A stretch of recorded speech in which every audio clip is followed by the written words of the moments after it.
Chapter 1870. Are you sure you weren't possessed by something? Gumin clicked her tongue in wonder. The foppish young master of the past had actually turned over a new leaf. Looking at his temperament now, he really had the air of a peerless young master.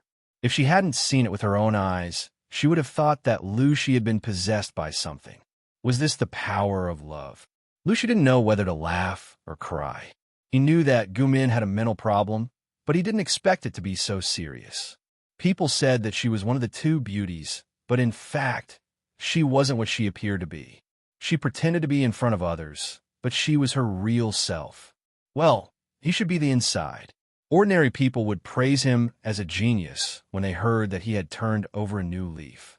She was the only one who suspected that she had been replaced. Of course not. Lucy looked at her, and his eyes softened. Gumin got goosebumps. Don't look at me like that. I'm not used to it, Gumin said. Don't tell me that you still want to marry me. Lucy's eyes dimmed, and he said helplessly, Why aren't you moved? Gumin was an honest person. She didn't want to drag Lucy down, not to mention that he had turned over a new leaf. It was too green tea to waste his youth. How should I put it? It's not that I'm not moved. Gumin tried to save Lucy's face and got to the point. Many people make verbal promises, but very few actually put them into practice. You've changed so much in 2 years. It shows that you've really made up your mind. Shamelessly speaking, I was actually quite pleased with myself. But I can't force myself to accept someone I don't like. Gumin wasn't a love brain, but she wasn't a girl who lacked love. If she were to get married, she would definitely find a man she liked under the premise that their families were of equal status. Anyone could have been considered, but Lucy was the only one who was out of the picture. He was the father of Emperor Chun. He should marry Gu Jun and give birth to the future ruler of the world. Gumin didn't want to ruin the course of history for personal feelings. Regardless of Emperor Chen's relationship, Gu Jun was Gumin's stepsister. Lucy was her brother-in-law. How could an older sister fight for her brother-in-law? Therefore, Gumin was moved to reject it. Lucy's eyes dimmed, but he wasn't too surprised. He could feel whether Gumin liked him or not. May I know the reason? His first love, which he had fallen in love with because he was blind, had died prematurely. He should at least let him die knowing. There are 3 reasons. Gumin deliberated and said, First, marriage is about matching families. Between you and me. Even if I agree, my parents won't agree. The outcome was already decided, so why waste energy struggling? Second, I always thought that you liked little Jean and treated you as a brother-in-law, but you said you liked me. Thirdly, I really don't know what you like about me. Lucy was not surprised by the first reason. He was only the second son of the Liu family in Hejin County. It was a bit whimsical for him to marry the daughter of the Gu family. However, what the hell was with the second and third reasons? Lucy's good temper, which he had cultivated for 2 years, was broken in an instant. He almost couldn't help but shake Gumin's head to see if it was filled with water. How old is the Xiaozhen you're talking about? Lucy couldn't help but ridicule. That girl is so cunning. Who would like her? Gumin glared at Lucy and waved her sword in front of his eyes. You're saying I'm stupid? Also, little Jean is such a simple girl. How could she be so cunning? Lucy was speechless. This was a standard suicide question. No, you're not stupid. A strong desire to survive prompted Lucy to choose to change the topic. He said, Well, I'm blind. He was really blind to like Gumin wasn't it enough to be abused once? He wanted to marry her and be abused for the rest of his life. Gumin had saved him from the back of a frightened horse. Since then, he had liked her. Most likely, there was something wrong with his heart. This time, it was Gumin's turn to be speechless. The two of them sat opposite each other, staring at each other. It was quite a bit like enemies seeing each other. In the end, Gumin was the first to retreat.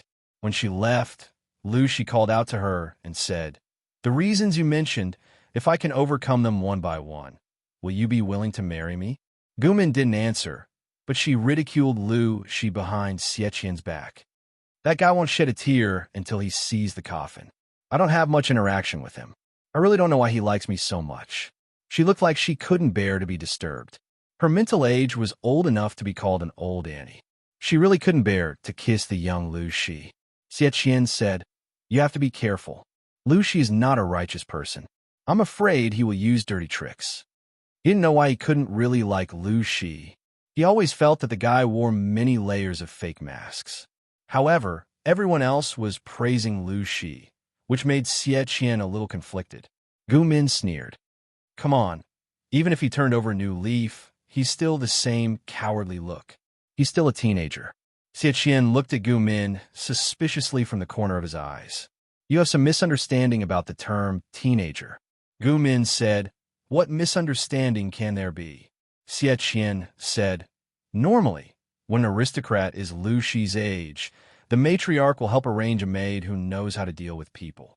According to the current social atmosphere, Lu Shi was considered a man, but Gu Min, who was younger than him, looked at him with the eyes of a boy. In Gu Min's mind, a melodramatic drama she had watched many years ago immediately appeared. Are you saying that Lu Shi will be audacious enough to take advantage of me and then send people to catch me in the act? Then I will have no choice but to marry him? Xie Qian couldn't help but say something good for the poor Lu Shi. Even though Lu Shi is not a righteous person, he is not a vicious person who would use such treacherous tricks. Moreover, you are a noble daughter of the Gu family. Even if you have a lover before marriage, your husband's family won't say anything. The current atmosphere was like this.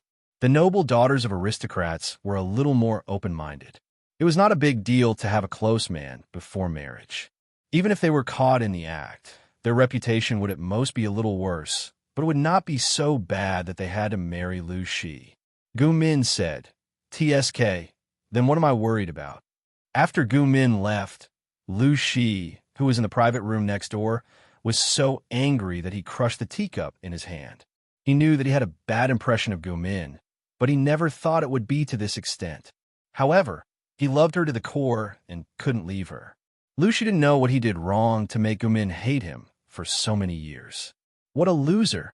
In his anger, Lu Shi swept the teacup on the table clean and smashed it with a clatter.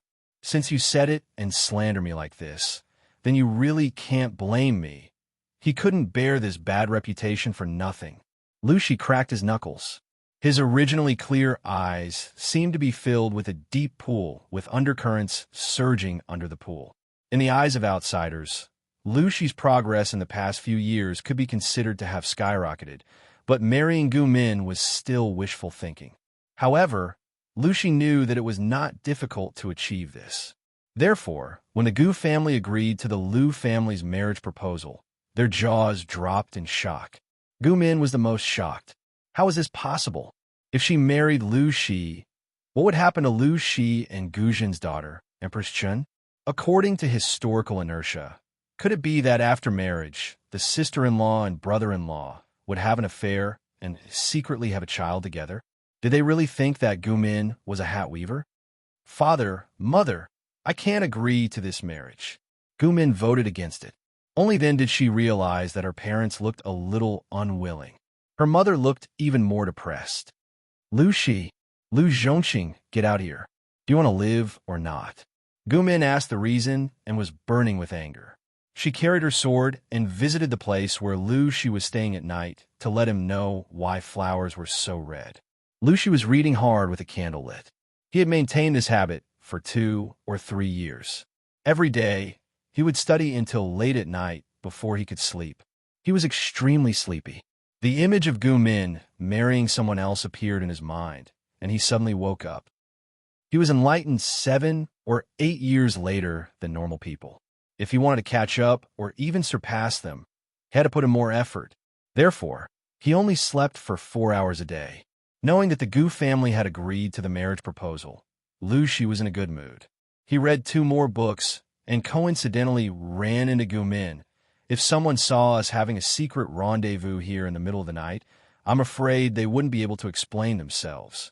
Lu Shi got up and opened the window for her. He watched her jump in with her sword and turn around to pour a cup of tea for her.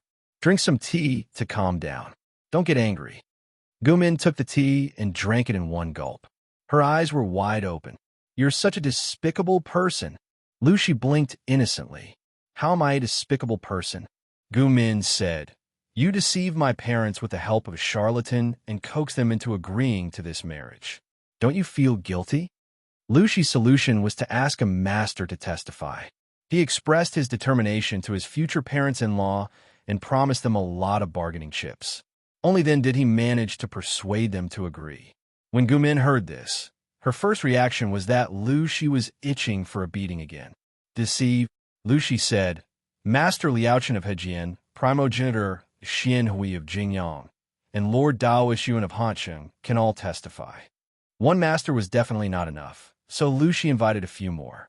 Coincidentally, Gumin's fate was special. Without Lu Shi's persuasion, the three masters all gave Lu Shi the instructions he wanted. Gumin was still very angry. She wanted to beat Lu Shi up. I like you. That is the love between a man and a woman. Why don't you understand? Gumin said, You and I are not fated. Lu Shi's face darkened. He asked her, Then who should I be fated with? Guzhan, you're the one I like. Why do you always use Guzhan as a shield? You should have let me fall to my death. Who would have thought that you would save me? Now I can't let go of you. Gumin threw her sword on the ground. Lu Shi said, I wanted to ask you for a long time. Who do you see through me? Gumin was shocked. She asked what? Lu Shi said, You see someone else through me.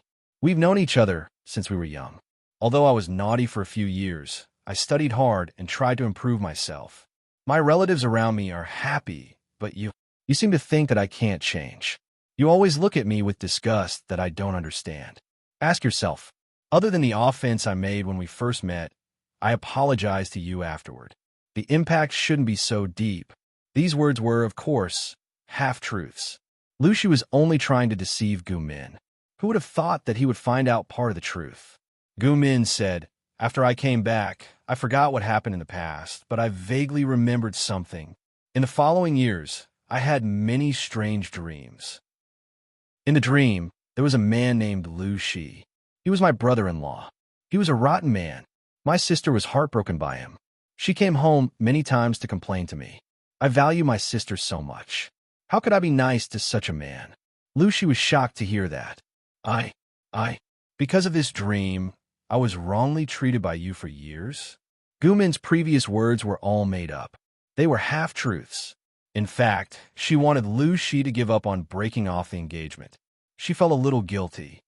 I was young at that time. How could I distinguish between reality and dreams? I only felt that you were exactly the same as that despicable Lu Shi. I hated him because of him.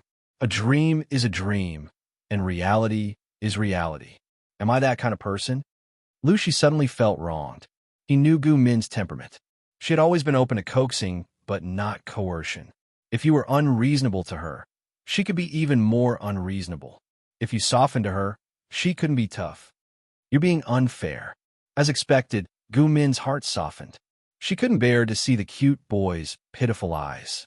Even though she knew that Lu Shi was a scumbag in history, she still couldn't harden her heart. Can't you give me a chance? Lu Shi tried to persuade Gumin. You and I are childhood friends. We know each other very well. When we get married in the future, you could do whatever you want. If you marry the son of an unfamiliar rich man, I'm afraid you won't be so free and easy. Gumin was unmoved. She would rather be single for the rest of her life than mess up history and prevent her idol from being born. You don't understand. I have my own reasons. Gumin was very depressed, but she couldn't reveal the truth. She was depressed. Lu Shi pouted and said, Do you have someone you like? Like Xieqian? I heard that you're close to him. Gumin sneered and said sarcastically, Do I look like someone who likes to raise a son? Lu Shi was surprised. A son? Xie Xiaohao would be furious if he knew. I treat you like a brother and sister. How dare you want to be my mother? You're the same. You haven't even grown your pubic hair, and you still want to marry me. Lu Shi rolled his eyes and pretended to untie his belt.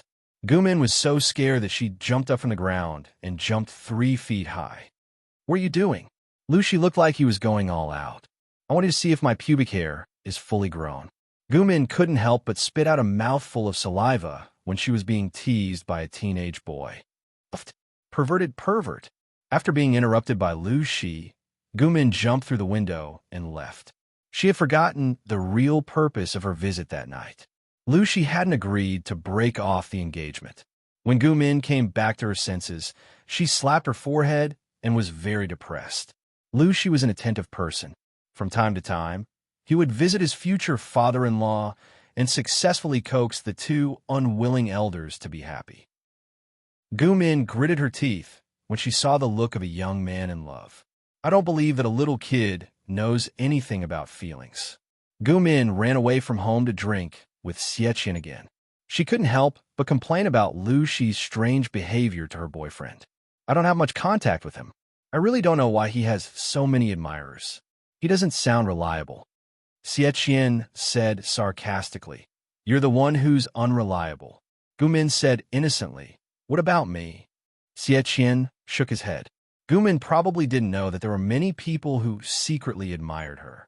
It was a scourge to have half a man and half a woman. Scholars held poetry gatherings. Not only would there be a thesis segment, but there would also be a martial arts competition. Gu Min would always come out on top. The point was that she liked to wear men's clothes when she attended the gatherings. She looked handsome, and she was much more attractive than those scholars who were showy, but not practical. Nowadays, men were not the only ones who were gay. Women also liked to sharpen their glasses. As far as Xie Qian knew, there were indeed many blind noble ladies who fell in love with Gu Min. However, Gu Min was a straight woman. She was the model of being single based on her ability. Even Lu Shi, who was so passionate and unrestrained, had his head broken in front of her, not to mention those reserved women. Thinking of this, Xie Qian said, both families have made it clear. Why don't you try to accept Lu Shi, even though he's not that great? Gu Min regretted having such a bad friend. He's not that great, yet you're persuading me to accept him. Xie Xiaohe, you've changed. Gu Min thought that she could make Lu Shi back off, but she didn't expect that she would be the first to give in. The story had to start from the old house fire. It was a hot summer with little rain. This year, Langya County was much hotter than in previous years. The rivers outside the city had dried up. Ancient buildings were mainly made of wood. Fires were easy to happen in this season. On this day, Gu Min and a few of her girlfriends held a lychee banquet at the old house. The lychees at the banquet were late-ripening varieties. They had small seeds and a lot of pulp. They were placed in the well water. They were cold and sweet. There were more lychees this year. Gu Min sent people to pick a few more baskets for her girlfriends to bring back. She also got someone to bring a basket for Lu Shi. Sister, you said that you have no feelings for Lu Zhongqing. It's obvious that you put him at the top of your heart. Gu Min seemed to have cultivated Gu Zhan's sly character. Not only was she cheerful, but she also became bolder. She even dared to tease her sister. Gu Min looked at Gu Zhan with a helpless expression. This silly girl. The emperor in her life was about to become her brother-in-law, but she could still laugh. Gu Min was worried to death. If it wasn't for the Gu family's many years of upbringing and the fact that running away from marriage would damage the family's reputation, she would have run away and broken the contract. Gu Zhan said again, this Lu Zhongqing is really becoming more and more promising. A few days ago, a few great scholars gave him high praise. Gu Min pushed the lychee away in annoyance and stuffed the pulp into Gu Zhan's mouth. She said angrily, so many delicious things can't stop your mouth. Are you my sister or Lu Shi's sister? You put in good words for him every day. How many red seals did he give you? Gu Zhan covered her handkerchief and smiled. Sister, I'm happy that you can find the Angshiu. What's there to be happy about? Gu Min said, this Lu Shi. I originally wanted to tell him to you, but now he's ruined it. Gu Zhan was stunned when she heard that, as if she had been petrified. Gu Min was also open-minded. Or rather, she had raised Gu Zhan as her daughter all these years and did not have her guard up. Back then, I asked an expert to read his horoscope. The expert said that he had a golden marriage with you. I didn't agree at first. After all, he's a playboy. Who would be willing to push a sister into the fire pit? Gu Min sighed and nagged, not noticing Gu Zhan's complicated expression. After that, Lu Shi made up his mind to change for the better. A prodigal son turning over is considered precious. Now that he's making progress, he's worthy of my sister. Gu Zhan then said with a pale face, Sister, what are you talking about? He's my sister's future brother-in-law. Gu Min said, That's why I said Lu Shi's a troublemaker. Can't he like a real couple? Why does he have to keep an eye on me? Unbeknownst to him, Gu Zhen had secretly twisted her handkerchief into a ball. She had long urged Gu Min and Lu Shi to get close to each other and repeatedly helped Lu Shi. Naturally, she had her own selfish motives. Who would have thought that Lu Shi would turn over a new leaf? Now, other than his poor background, he was considered top-notch among his peers in other aspects. Of course, the current Lu Shi was more than enough to be a match for her, the daughter of a concubine. However, Lu Shi and Gu Min were engaged. "Sister, you really don't like Lu Zhongqing?" Gu Zhen asked her awkwardly. "If that's the case, why don't you make it clear?" Gu Min rolled her eyes inelegantly and sighed. "How'd I not make it clear? But Lu Shi is a person who won't turn back unless he hits a brick wall. Now that father and mother have agreed to the marriage, it's impossible to break it off easily. Otherwise, the two families will be completely ashamed and become enemies." How many times had she rejected him righteously? She had even said something as ridiculous as, "It's useless for you to have my body. You can't have my heart." In the end, Lu Shi was even more mischievous. What do I want your heart for? I just want her body. Pervert." In order to put the historical couple, Lu Shi and Gu Zhen, together, she had really used all her strength. Gu Min sighed. "Sister, think of another way. She was just a cannon fodder who didn't even have a name in history, standing between Emperor Qin's parents. She was really afraid that she would die young due to historical inertia." Although Professor Lu Shi's textual research said that Gu Min was Emperor Qin's mother, how could she believe something that the royal family hadn't acknowledged? In the afternoon, she had solemnly vowed to make Lu Shi give up early, but at night, she had slapped him in the face. Gu Min hadn't been sleeping well recently.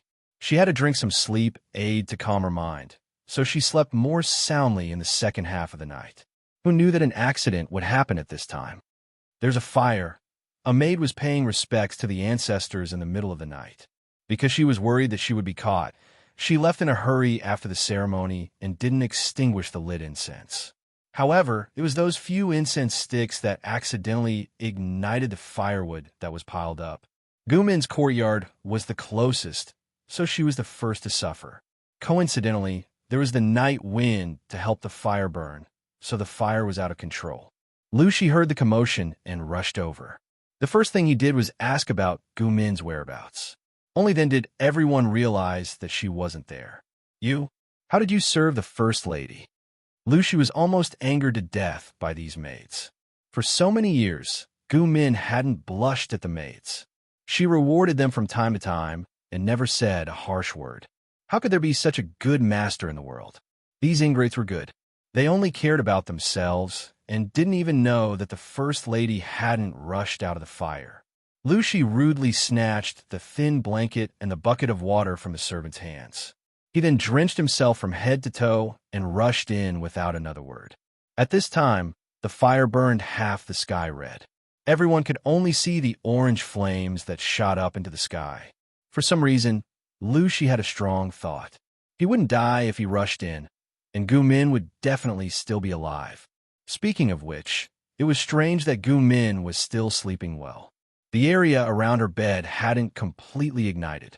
They're all asleep now. Lu Shi couldn't care less about being angry. He wrapped Gu Min in the wet blanket and carried her by the waist.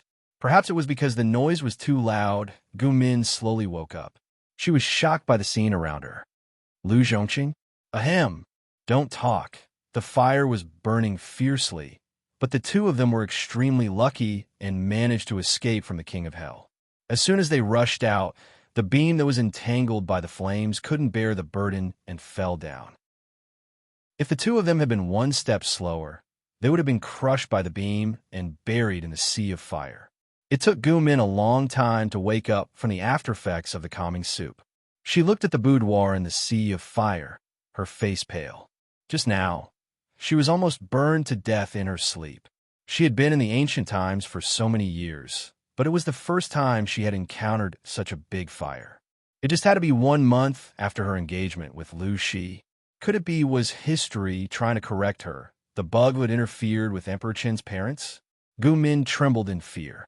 Lu Shi didn't care about his embarrassment and hugged her tightly, comforting her with a gentle voice.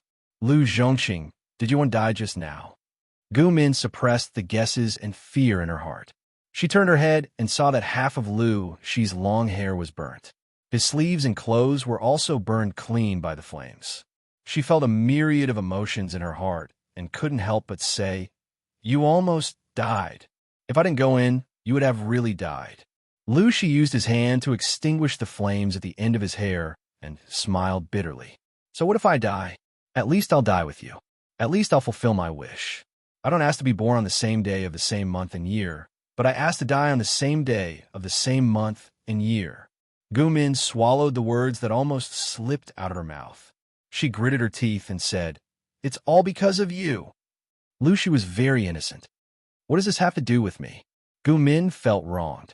"If I ruin your marriage, I'll be struck by lightning. This is retribution. What you said is somewhat reasonable." Lu Shi nodded in agreement. "Then if you marry me and complete this marriage, God won't make things difficult for you. You are my God's match." Gu Min was angry. "I'm being serious with you, and you're still being naughty." She moved to another courtyard after her boudoir was burned down by the fire. It had been a few days since the fire, but she still couldn't get rid of the after-effects of the incident. Instead, she fell deeper and deeper into it. She couldn't concentrate, and Lu Shi's solemn words often rang in her ears. It made her heart beat erratically. Occasionally, she couldn't help but blush. She inexplicably felt that Lu Shi was actually a little handsome. Puffed. Who's God's match with this pervert? Even though the outside world had a lot of praise for Lu Shi, in Gu Min's eyes, he was still a steady and playboy who deserved to be beaten and scolded. What kind of gentleman was as gentle as jade? It was all an illusion. Lu Shi's mouth was still annoying and poisonous. Every time, it could make people half dead. In order to make Lu Shi completely give up, Gu Min simply asked him to go to the Shangfu Temple in Hejian County to pay a visit to Master Liaochen. Master Liaochen was a real swindler, and Gu Min and he could be considered friends despite the difference in age. He also vaguely guessed her secret, so Gu Min was very relaxed in befriending him. She didn't have to worry about exposing herself one day. Lu Shi was taken to the side by the novice monk to play with the mud. Gu Min looked distressed as she told her friend about her difficulties. "Lu Zhongxing, that stinking, shameless guy, actually used your name to deceive my parents and coax them into agreeing to the marriage. I'm so worried. I'd rather tear down 10 temples than ruin a marriage." Gu Min used both of her fingers to make a 10 sign and said gloomily, "According to what I know, Lu Shi should be fated with my stepsister. But in the end, he fell for me. Is it because I've affected history?" Master Liaochen twirled his Buddhist beads and smiled as he quietly listened to his young friend's worries. Gu Min frowned awkwardly. "If these two don't have TSK, don't just laugh. Think about it carefully. Where should I get an Emperor Chun who can unify the 9 states to compensate the people of the world? If history changes because of this, I'll be a sinner." Liaochen said, "Isn't it good to let nature take its course?" Gu Min said solemnly, "No. If Emperor Chen doesn't come into being, according to the research of our historians, I'm afraid it will take another 1,000 years before we can enter that kind of prosperous Taiping. The Jiang dynasty was established for more than 300 years, and it was peaceful for more than 300 years. According to the situation of my era, as long as the country doesn't court disaster, the peace can continue for a long time. If history changes, who knows how many more people will die." Liaochen said, "According to my understanding of you, you also have feelings for almsgiver Lu, even if you don't realize it. That's not important." Gu Min waved her hand and said, "What's so great about love? How can it be compared to the trend of the world?" She was a little distraught. Lu Shi kept pestering her, but she wasn't cold-hearted. She was more or less tempted, but she couldn't be tempted. In the end, she could only blame Lu Shi for not seducing her. Wouldn't it be better to obediently follow history and be the father of Emperor Chen? Gu Min suddenly thought of something and said gloomily, "It's okay if you don't talk about this, but I get angry when you mention it. How can you help Lu Zhongqing testify and say that he and I are fated to be married? If the two of us don't work out, I'm afraid I won't live long. My parents were fooled by this." Liaochen smiled. "A monk doesn't lie. Gu Min sneered. All right, you've lied in front of me many times. Your credibility is ruined. I don't believe a single punctuation. The two of them looked at each other quietly. Gu Min's smile faded, but Liao Chen was still smiling. Don't lie to me. Gu Min's face turned pale. Liao Chen said, I never lie. Perhaps the history you know is not the whole picture. Impossible. The royal family has never acknowledged that Emperor Qin's mother is someone else. Almsgiver Lu came to me, and I have secretly calculated for the two of you. There is indeed a fated marriage, Liao Chen said. A long time ago, you said that Lu Shi's daughter has the potential to ascend to the throne. I have also calculated, and Lu Shi does have this fortune. Gu Min was confused by his words. Cut it short and simplify. You know I'm not as smart as you. Liao Chen said, Ziwei's descent is fate. It will come. Why don't you let nature take its course? Gu Min said, Are you saying that I'm overthinking? Liao Chen stared at her, and Gu Min was terrified by his stare. Liao Chen speculated, The Emperor Qin you mentioned is probably the same as you. He had carefully calculated Lu Shi's fate with women, and there was nothing special about him. Later, Liao Chen visited another friend in private, and his friend calculated that the Emperor's star of Ziwei was moving. Calculating the years, it was probably when Lu Shi's daughter was 11 or 12 years old. Combining this with Gu Min's special case, Liao Chen couldn't help but think. Perhaps Emperor Chun was not born in this realm, but came from another world. There are indeed people on the internet who speculated that Emperor Chun was a transmigrator. Gu Min was shocked at first, then immediately widened her eyes. She said, After all, according to the information provided by the imperial family, Emperor Chun was a nobody among the noble ladies before she was 12 years old. After she turned 12, she suddenly had unparalleled martial arts, and her temperament changed drastically. She killed people like she was killing chickens. Even if there was an unofficial history saying that she met an immortal by chance, there shouldn't be such a drastic change. Liao Chen, you mean? Emperor Qin doesn't care who her parents are, and she will come when she is supposed to? If she really was a transmigrator, it really had nothing to do with who her parents were. Liao Chen said, She and Lu Shi are fated to be father and daughter. In other words, a change of mother wouldn't have much effect on Emperor Qin's descent, as long as the father wasn't the old man next door. Gu Min was speechless. Her worldview was shattered. Liao Chen laughed. This matter concerns the future of the world and the fate of Ziwei. Please consider it carefully. Gu Min couldn't help but support her chin. Are you sure you didn't collude with Lu Shi to lie to me? A monk doesn't lie. Gu Min said, If that's the case, it's not that I can't give Lu Shi a chance. It's better to find someone familiar and easier to bully so that I can live comfortably.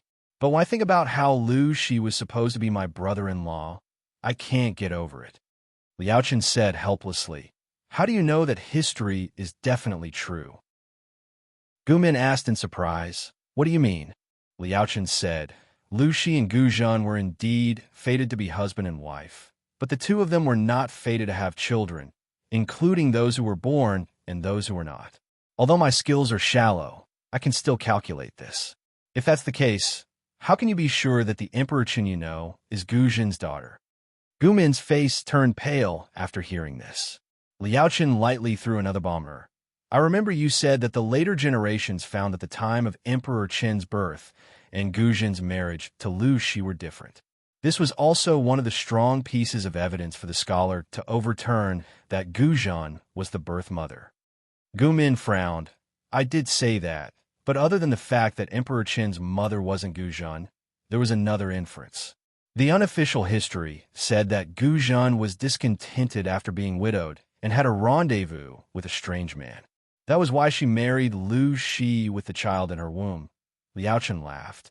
I also said that the child should be Lu Shi's bloodline. Then Gu Min's face turned pale when she heard this. Then the child's birth mother was someone else. Even if Gu Min was slow to react, she still understood the meaning behind Master Liao Chen's words.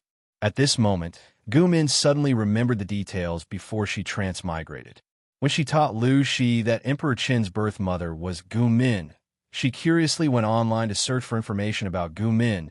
There were very few records, and the few sentences were obtained from unofficial history inscriptions and miscellaneous discussions. According to these written records, the historical Gu Min had congenital dementia. According to Professor Liu Shi's research, congenital dementia was due to being born too late, resulting in a lack of oxygen in the womb and abnormal brain development. In addition, Gu Min's year of death was uncertain, but it was definitely after the birth of Emperor Chun and before Gu Jin married Liu Shi. Time was so sensitive, Gu Min suddenly felt very frightened when she thought about it. Liao Chen said, "History is history, but people are in the present. Donor, you must not be affected by it." Gu Min smiled bitterly. "Let me think about it." Liao Chen asked her curiously, "If Emperor Qin's mother was really, what would you do?" "What else can I do? I'll just take it one step at a time. Most people will still follow the course of history. After all, that future is really beautiful. I hope it will come as soon as possible so that more people can enjoy that kind of happiness. I've lived in this era for so many years, and with every day that passes, the thoughts in my mind become stronger," Gu Min said. "But Liu Shi, I really don't know how to treat him." Even if she had a good impression of him, Gu Min felt uncomfortable when she thought of the things that Liu Shi had done in history. Logic told her that she should treat him differently, but she couldn't do it emotionally. At that moment, she was very conflicted. After saying goodbye to Liao Chen, Gu Min was still a little distracted. Liu Shi was angry when he saw her and couldn't help but grab her wrist and drag her to the backyard of the temple. The backyard was filled with pine and cypress trees, full of lush greenery. The cicadas were noisy, but it couldn't cover up Liu Shi's anger and sadness at that moment. "Gu Min, do you have a heart or not?" Gu Min's emotions were in a mess, and the cicadas around her made her even more upset. She said angrily, "How am I not having a heart?" Liu Shi angrily pressed her hand against his chest and questioned, "If you have a heart, why did you force his actions on me for the man in your dreams? I'm innocent. Did this heart ever tell you who Liu Zhongqing likes?" In the face of such a strong and straightforward confession, even Gu Min, who had lived 2 lives, couldn't handle it, not to mention that she had some feelings for Liu Shi. Her cheeks were dyed red, and she tried hard to withdraw her hand, but Liu Shi wouldn't let go. He would rather wrestle with her than let go. Gu Min tried a few times, but her wrist was still swollen from Liu Shi's grip, and he still wouldn't let go. She was so angry that she scolded him. "Liu Zhongqing, do you want to break my hand? I also want to break your leg." Liu Shi was silent for a moment, then suddenly clenched his teeth and said, "Then you can't leave." Gu Min secretly cursed. Liu Zhongqing didn't walk the path of scumbag, but instead ran in the direction of a sickly person. A sickly person was a sickly person, but not her. "You can't beat me." Gu Min cruelly exposed the truth. Not to mention Liu Zhongqing, even the world's top generals could at most fight her to a draw. Even though she didn't know the origin of Emperor Qin's body-refining technique, it was indeed very strong and abnormal. There were even people on the internet who guessed that Emperor Qin came from a galaxy with a high civilization, and by chance he had transmigrated to the ancient times, which perfectly explained all the doubts left in history. Of course, these guesses had no basis, and the imperial family had never commented on them. After Gu Min had transmigrated, she felt that the possibility of Emperor Qin being a transmigrator was very high. Perhaps she could do something for him. "Then kill me, or else I won't let go." Liu Shi almost threw caution to the wind. "We're already engaged. If you still won't marry me, then you can marry someone else. Just you wait. I'll do whatever it takes to make you a widow for the rest of your life." Fu *K. Liu Zhongqing's sickness was not light at all. "Who taught you to say this? He was such a good kid. But how could he be so sickly and sickly?" "You forced me," Liu Shi said confidently, but he felt wronged. "Why did you sentence me to death because of a person in my dream? You know that I admire you, like you, and that's why you hurt me with this. What did I do wrong?" Gu Min had always been amenable to coaxing, but not coercion. If Liu Shi was tough, she would fight back, but if he was weak, Gu Min would soften. After so many years, Liu Shi had long figured out a routine. "This isn't just." Gu Min opened her mouth to explain, but accidentally met Lu Shi's bloodshot and watery eyes. She swallowed her words and was stunned for a while. She said angrily, "What are you looking at? Go home. Go and be your bridegroom."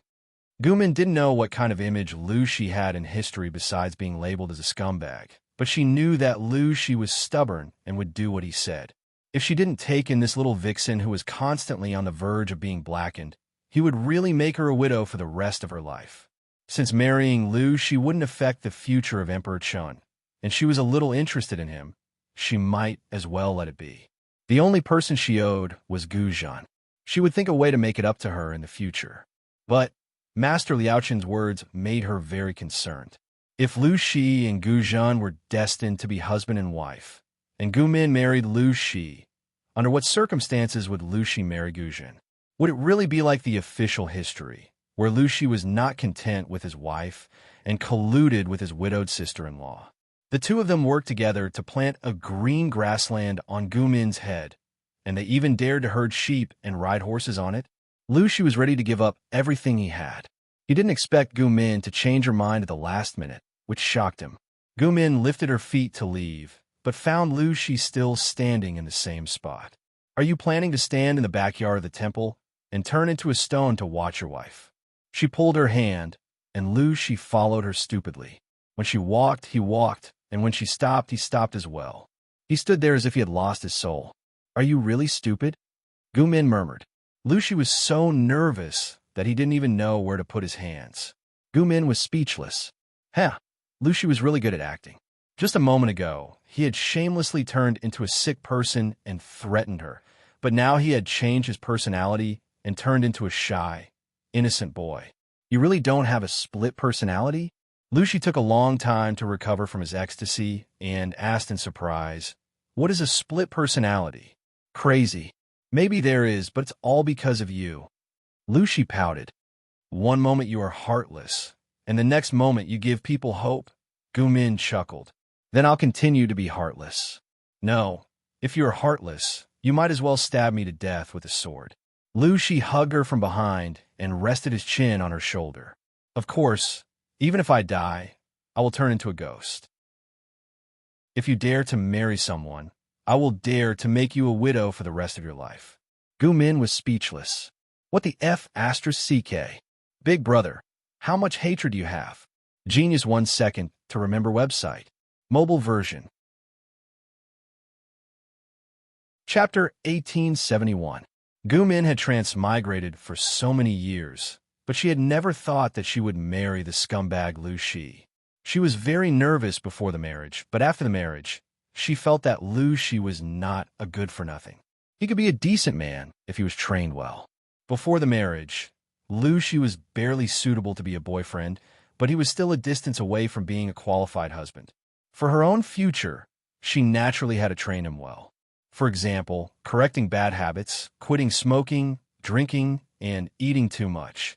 He also had to learn martial arts from her to strengthen his body. Why should I learn this? Lu Shi didn't understand. Those weird martial arts movements were really shameful. Every morning before dawn, he had to wake up to exercise, which was even more painful for him. He hadn't been so tired in the past few years. Gu Min snorted, "So that when I abuse you in the future, you won't be beaten to death by me." The corner of Lu Shi's mouth twitched, and he said gloomily, "Are you serious?" Gu Min couldn't help but laugh. "What do you think? Look at how weak you are. I usually have to restrain myself when I speak. It's uncomfortable." Lu Shi was speechless. If he didn't look so weak, would Gu Min beat him to death just because she was unhappy? Not long after, Gu Min discovered that her new husband still had some male chauvinism and shoppy chauvinism. It looks like it's not enough to just strengthen your body. You have to change your thinking. Lu Shi asked, "How is my thinking crooked?" Gu Min said, "If your values are not right, I'm afraid that you will suffer when you reach middle age." Historical experience told her that Emperor Qin's thinking was advanced, and Lu Shi was old-fashioned and stubborn. Sooner or later, he would be taught a lesson by the emperor. Gu Min didn't train people in one step. Instead, she tested the bottom line bit by bit and unknowingly changed people. Lu Shi didn't realize this, but his mother did. Ever since Gu Min married into the family, her son, who had been close to her, distanced himself from her and became more and more out of control. The problem of mother-in-law and daughter-in-law had been unavoidable since ancient times, not to mention that this mother-in-law had a grudge with Gu Min's mother when they were young. The mother-in-law often used her status to make things difficult for Gu Min, but Gu Min wasn't angry. She turned her head and threw the problem to Lu Shi. From Gu Min's point of view, the so-called mother-in-law and daughter-in-law problem was just the result of her son being caught in the middle and not caring about anything. The more her mother-in-law struggled, the more Lu Shi distanced himself from her. Gu Min spent more time and energy running her own business. Lu Shi, the resentful husband, had an opinion. Was there anything good about those messy account books? It's not like I can't afford to raise you. Why are you working so hard? Can't you look at me more? Regardless of whether you're a man or a woman, you should have your own career and financial resources. You wouldn't understand even if I told you. Gu Min calculated the profits of the whole year on her abacus. Every year, the profits doubled. Looking at the rich little vault, she felt very comfortable. She smiled at Lu Shi and said, I don't need to worry when I have money in my hands. If you marry a concubine in the future, I will have the capital to keep a few more men to satisfy my cravings. Lu Shi was used to Gu Min's way of speaking. He felt that if he spoke a few more words to her, his lifespan would be shortened. But if he didn't, he would die immediately. This was probably the difference between a death sentence with a reprieve and a death sentence. Do you think a man is better looking than me? Perhaps it was because he wanted to completely separate himself from the scumbag in Gu Min's dreams. Lu Shi was obedient to Gu Min's every whim. Also, because his wife was too successful in the circle of aristocratic ladies, she received a lot of love after every banquet. The sense of crisis in his heart had never subsided. Lu Shi didn't understand. Gu Min was so rude and private. Why did so many women adore her? When he secretly saw Gu Min at the banquet, he suddenly understood. She was not honest. She was gentle, dignified, and generous in front of the aristocratic ladies. But in front of him, she was the other side. Her mouth was super poisonous. What's more, Lu Shi vaguely heard that a certain aristocratic lady hinted that Gu Min wanted to spend time with her in her boudoir. A group of women outside coveted his wife, and his wife was always thinking about keeping a man. Did she really think that his brain was like a grassland where sheep could be grazed? A man is not as good-looking as Lu Zhongqing, but he wins with numbers. You have to know that the same face will lose its freshness after looking at it for a long time. Lu Shi gritted his teeth and said, You really dare to say anything. Gu Min said with a smile, I dare to do anything. Lu Shi gritted his teeth and said, Take a concubine? I will never take a concubine in this life. Don't even dream of keeping a man. It will never happen in this life. Gu Min laughed meaningfully, which made Lu Shi angry and angry. He probably loved Gu Min too much. After marriage, he liked her more and more. Gu Min didn't have the gentleness and kindness of ordinary women, but he liked her very much. Perhaps it was as his mother said. His brain was poisoned and he was completely hopeless. No, I think it's because your fan filter is as exaggerated as half the diameter of the earth. Gu Min listened to her husband's daily analysis of confessions and couldn't help but ridicule him. What is a fan filter? Gu Min smiled and said, When you love someone deeply, your eyes will always see the good points and ignore the shortcomings and shortcomings. That is the fan filter. The thicker the fan filter, the more exaggerated and hopeless it is. Even the shortcomings and shortcomings of the other person are regarded as the standard. Lu Shi pinched his chin and said, I'm probably hopeless. You're the only one who can save me. Gu Min continued, Not only that, I also suspect that you have masochistic tendencies. Lu Shi blinked and humbly asked for guidance. What is a masochist? Gu Min rubbed her chin and said, A masochist is a character with masochistic tendencies and psychological tendencies. You have masochism. Lu Shi didn't agree with her judgment. Only to you. It wasn't masochism. He just couldn't bear to hurt Gu Min. He hoped that she could belong to him and that he could bring the best to her. Gu Min couldn't help but blush. She wasn't cold-hearted. How could she stand Lu Shi's confession every day? The two of them had been married for a year, and had no children. Lucy's mother was very unhappy. She made the decision to send Lucy a maid with the intention to disgust Gumin, but in the end, Lucy sent them all back. It's enough to have her as a son. I still have my brother to carry on the family line. Lucy wasn't the eldest son, nor was he the only son. He really couldn't bear to let Gumin suffer. Most men in the world only knew how to plant seeds and wait for the flowers to bloom and bear fruit. They didn't know how terrible it was to have a child. Lucy broke into a cold sweat just thinking about it. The story started half a year ago. Gumin followed him out to study and play. On the way, they met a pregnant woman who had been imprisoned by bandits for several years. She had finally escaped, but she was 7 months pregnant. She couldn't bear the torment of Gumin and gave birth halfway through the journey. If no one had discovered her, she would have most likely died along the way. Although she didn't agree with Gumin giving birth, he couldn't go against her wishes. It was at that time that Lucy saw how the woman gave birth with his own eyes. He was so scared that he didn't recover for a whole month.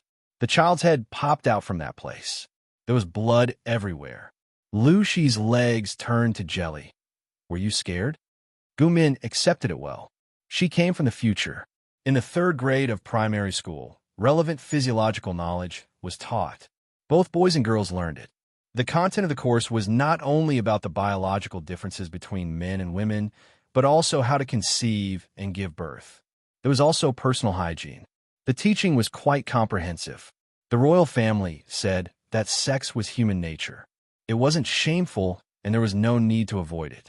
Even though she had learned theoretical knowledge, it was her first time helping someone deliver a baby. It was said that in ancient times, women had weak bodies and narrow pelvises.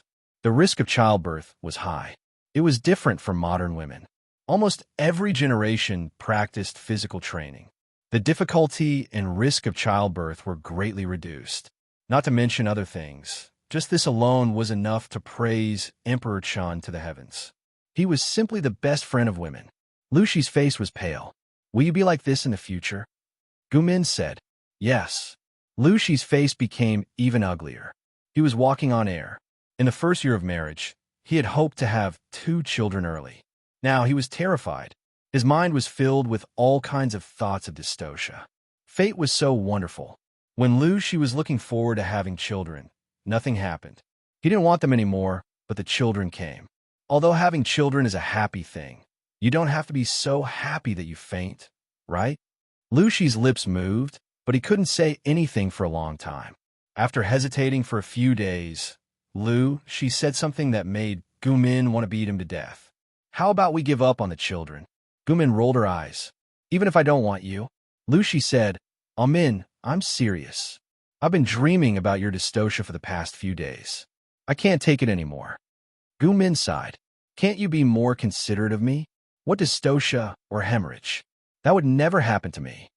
10 months of pregnancy and 1 day of childbirth. Gumin thought it was the Emperor Chun that she had been longing for, but it turned out to be a boy. Her smooth sailing life started to go downhill from there. Gumin found a time traveler who harbored great malice towards her. She thought she would be safe if she avoided him, but it turned out that she was too naive.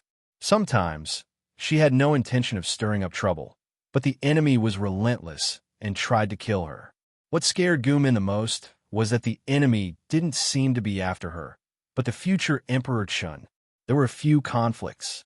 Although the man didn't do anything to hurt her, Gumin was still frightened. Soon, her premonition was confirmed. One day, Gumin was at home dealing with miscellaneous chores when she suddenly received terrible news. Her son's wet nurse had just woken up from her afternoon nap and found that her son had disappeared. The child was only 2 years old and walked steadily but slowly. There were maids waiting on him outside the house. How could the child disappear into thin air? Gumin was frightened and hurried to look for her son, but she was ambushed on the way. Zhongqing. Gumin struggled to open her eyes. She had a splitting headache, as if someone had torn her brain apart with their bare hands. She felt nauseous. Lucy's eyes were dark and bloodshot. His face was full of stubble, and he looked particularly haggard. He said with tears in his eyes, Min, you're finally awake. Lucy had never felt so hopeless. Two huge blows fell on him on the same day. His 2-year-old son was missing, and his wife was left in the side yard covered in blood. They almost couldn't save her. Gumin calmed down for a while. Scattered memories flashed through her mind. She remembered that her son had gone missing, and she hurried to look for him. But she met Wang Huiyin. Wang Huiyin, the best friend whose body had been possessed by the woman from another world. Gumin suddenly woke up and grabbed Lu Shi's hand. "Where's our son?" Lu Shi said. "We haven't found him yet." As soon as he finished speaking, his son's wet nurse rushed over and pushed the door open. She cried, "We found Dalong." Was she looking for a beating? Gumin was happy at first, but her heart sank when she saw the wet nurse's reaction. It was a good thing that their son had been found. Why was she crying? "Take me to Dalong." Gumin lifted the quilt and staggered to her feet. Her heart seemed to have sunk into a cold, deep sea. The child was found in a deserted and remote courtyard. His little body was curled up into a ball. His calves were bruised and swollen. His body was cold and stiff. Gumin pushed away the maids and servants like crazy. She snatched the body of the child, whose eyes were closed, and cried her heart out. According to the doctor's examination, the child had come to the small courtyard for fun, but was bitten by a 5-step snake. He died without treatment. Gumin didn't believe it. The child was only 2 years old. There were maids and wet nurses guarding him. How could he have walked thousands of meters to such a remote place to be bitten by a snake? It must be her. It must be that woman. She had possessed Wang Huiyun's body and plotted against teacher Xieqian. She didn't know what she was capable of. Not only could she hurt Gumin, but she had also secretly taken the child away and poisoned him to death. Gumin almost wanted to rush into the palace to get even with the evil woman, but Lu Shi stopped her. "I lost my child. I can't lose you too." Gumin grabbed Lu Shi's collar and gritted her teeth.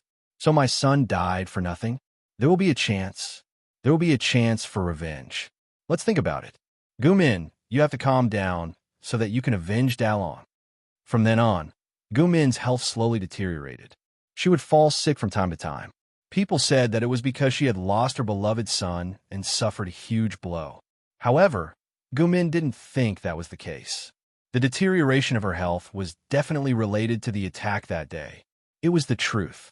Her health deteriorated not only because of her eldest son, but also because the time traveler used the soul-searching technique on her.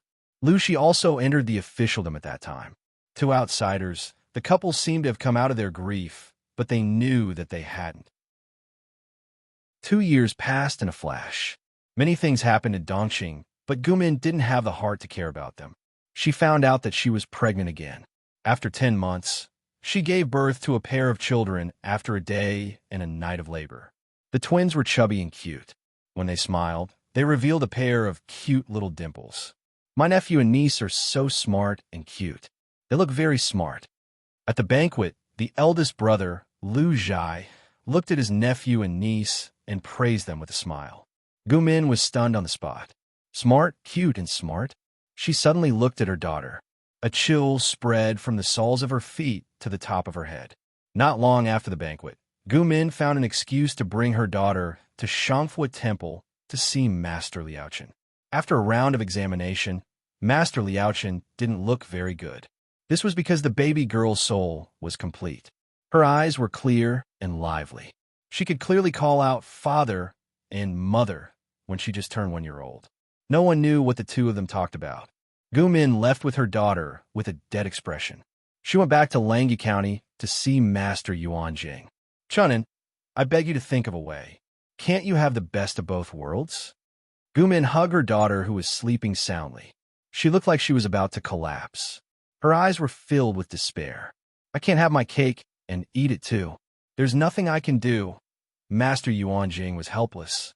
Gumin cried uncontrollably. The movement woke up her daughter in her arms. The mother and daughter cried miserably. She thought that her daughter was demented and soulless. In the future, this body would welcome a strong soul and obtain a new life. But what happened? Her daughter was born with a complete soul. This meant that this daughter was a new life. She was Gumin's daughter. How could she accept that her daughter's body was occupied by another destined soul after she raised her for 12 years? If she didn't do this, the Jiang dynasty that should have been established would no longer exist. The chaotic world that should have ended early would continue. As the chaotic world dragged on, there would be countless lonely souls and ghosts.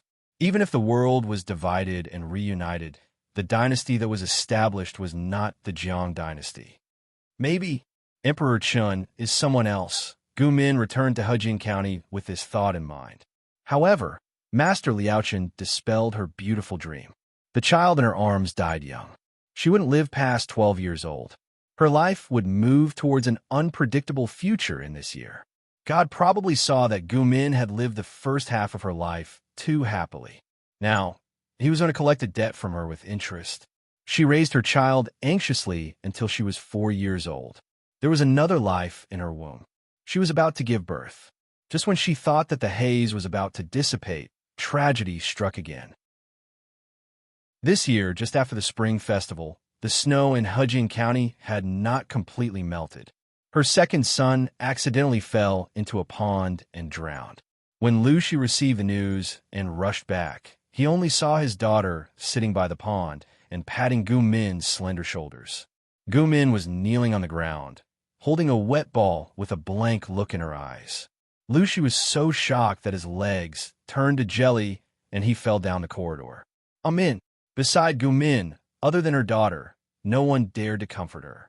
After a long while, the sky darkened. The cold wind blew and Gu Min came back to her senses. Her eyes had long been dry from crying. I couldn't even protect my second son, but he can't play in the pond. Everyone knew that the child was afraid of water. No matter where she wanted to play, she would never go near the pond. Lu Shi discovered this and sent people to fill up the pond in the mansion. He didn't expect the child to drown in another place. Gu Min struggled to finish the child's funeral. She was too tired and gave birth to a thin and weak child early. Her once healthy body completely collapsed. She thought that the person who killed her was a woman from another world who had evil intentions towards her and Emperor Chun. She endured the pain and told the public that it was her daughter who died of illness and drowned in the water. Gu Min was very worried. According to the cruelty of the woman from another world, her daughter might not even live past the age of 12. She wanted to take revenge, but was unable to do so. This kind of feeling made her unhappy. Not only was she worried about external harm, but she was also more worried about the self-correction of history.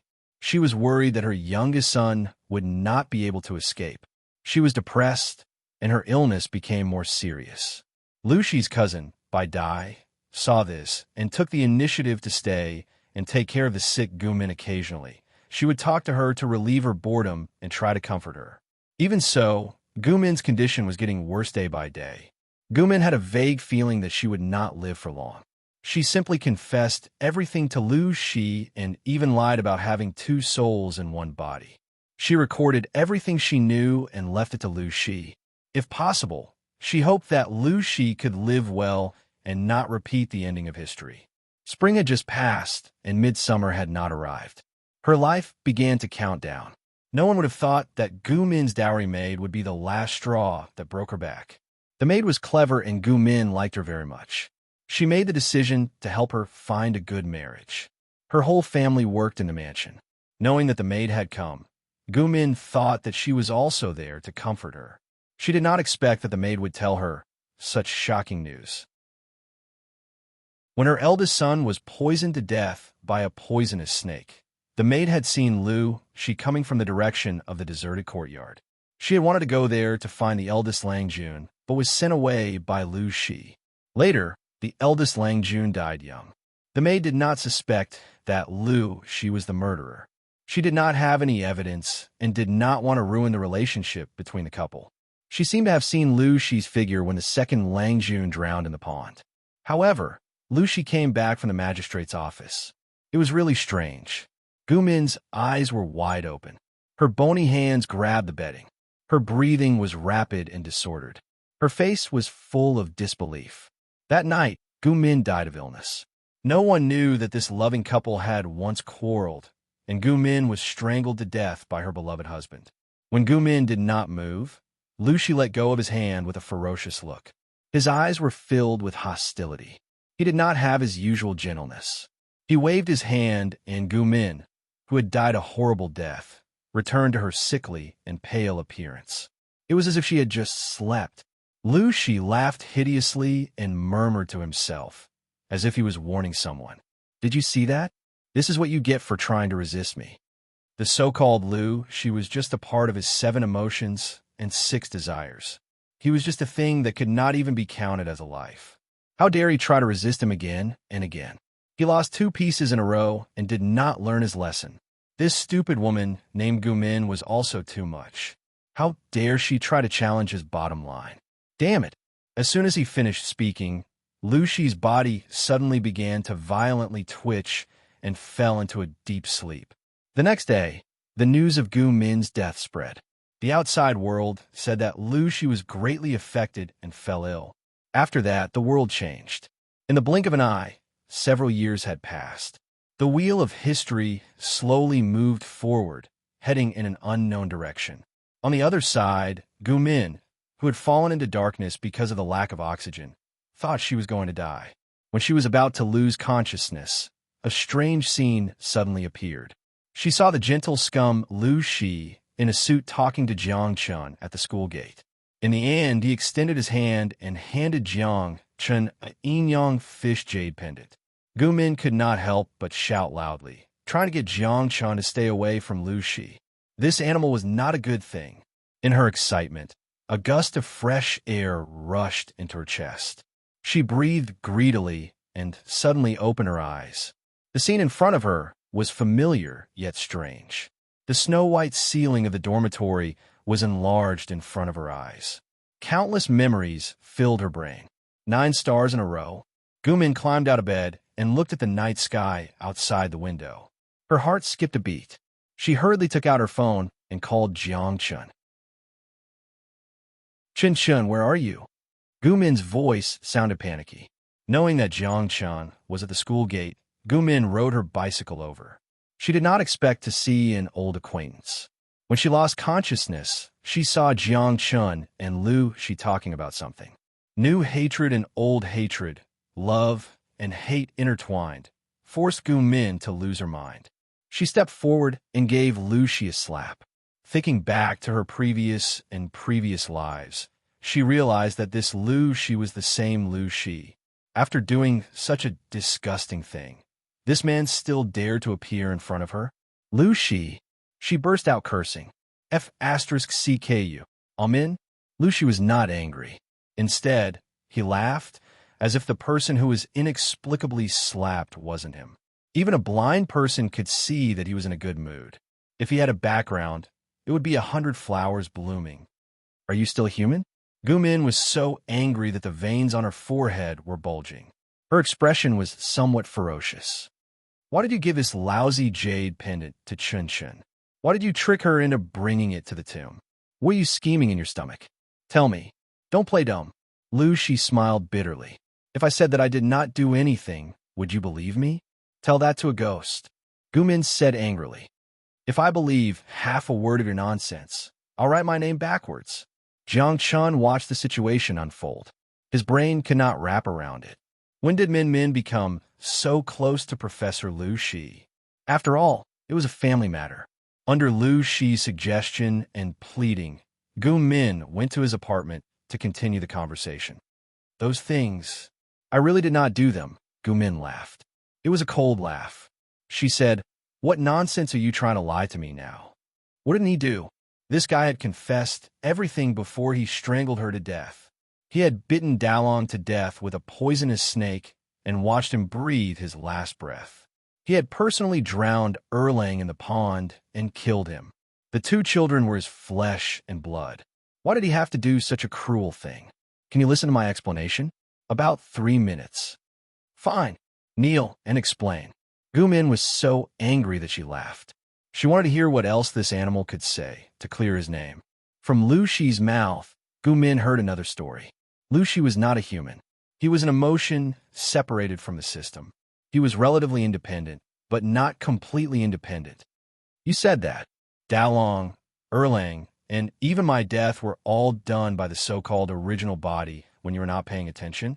Gumin had guessed it before, but she only suspected that Lu Shi had a split personality. She had never suspected that Lu Shi was not a human. Lu Shi stared blankly at his hands and said sadly, "Yes." Gumin sneered. "You really know how to pass the buck. Do you think I will still believe your nonsense?" Half an hour ago, she had just been strangled by Lu Shi. Now, he was telling her that the person who killed her was not him? Was he kidding? Did he really think that she loved this person so much that she had forgotten the most basic principles? Lu Shi smiled bitterly. "I didn't dare to expect you to believe me." Gu Min sneered. "I can't forgive you either." She got up and was ready to leave the suffocating place. Lu Shi suddenly reached out and grabbed her wrist. "What are you doing?" Lu Shi's lips moved, and it took him a while to say something. "I know you hate me and want me to disappear from the face of the earth, but for the sake of the child." Gu Min's emotions exploded like a barrel of gunpowder. "How dare you talk to me about children? Lu Zhongxing, you disgust me." Lu Shi grabbed her hand and dragged her into a room. The decorations in the room made Gu Min forget about her anger. "What is this?" Lu Shi let go of her hand and picked up a strangely shaped glass barrel. There were 3 faint blue lights floating in it. Souls. The souls of 3 children. Dalong, Erlang, and our daughter, Lu Shi. That child, Lu Zhao, lived a good life. He had no regrets, so he was allowed to be reincarnated. But for these 3 children, I hope that we can give them a new life and let them see the world again under our watch. He smiled faintly. The souls of these 3 children were the motivation that had kept him waiting for more than 100 years. He had searched for Gu Min for a very, very long time. From the time he watched her grow up, he had been hiding in the dark, not daring to show himself. It was only when she became the Gu Min that he was familiar with that he felt that his endless wait had finally come to an end. "I made a deal with that Empress Chan that you spoke of. She helped me find these 3 souls and let me see you. In exchange, I have to help her do something." Gu Min pressed her hands against the transparent glass. She didn't know if it was an illusion, but 3 strong and weak emotions came to her. They were extremely warm and made her eyes redden. Faintly, there seemed to be a childish voice calling out to her. "They can only do this?" Gu Min finally calmed down. All she could see was the light in front of her. Lu Shi said, "No, they still have a chance to come back to life. We can do IVF and let them reincarnate. They will still be our children." Gu Min looked at him suspiciously. After a while, she asked, "Price? What is the price? What did you promise Empress Chun?" Lu Shi smiled. "A small matter." "A small matter?" Gu Min didn't quite believe him. She didn't believe a word Lu Shi said. She had to think carefully about every word he said. "Yes." Lu Shi smiled. "A small matter. It's not worth mentioning." Compared to Gu Min and the children, it was a small matter. He was the system's 7 emotions and 6 desires, a part of the system itself. Jiang Pingji wanted to collect the entire system to perfect the sword, and Lu Shi couldn't escape. Because of Lu Shi's special nature, Jiang Pingji couldn't absorb him like she did with other systems. Lu Shi used himself as a bargaining chip and made a deal with her. "I will accompany Gu Min for a lifetime. When she dies of old age, I will kill myself and return to the sword. What do you think?" He had a promise with Gu Min for 3 lifetimes. Now, he could only accompany her for a lifetime. It sounded regretful, but for Lu Shi, it was enough. Lu Shi knew Gu Min well. He knew her softest heart. After all, he was also a victim.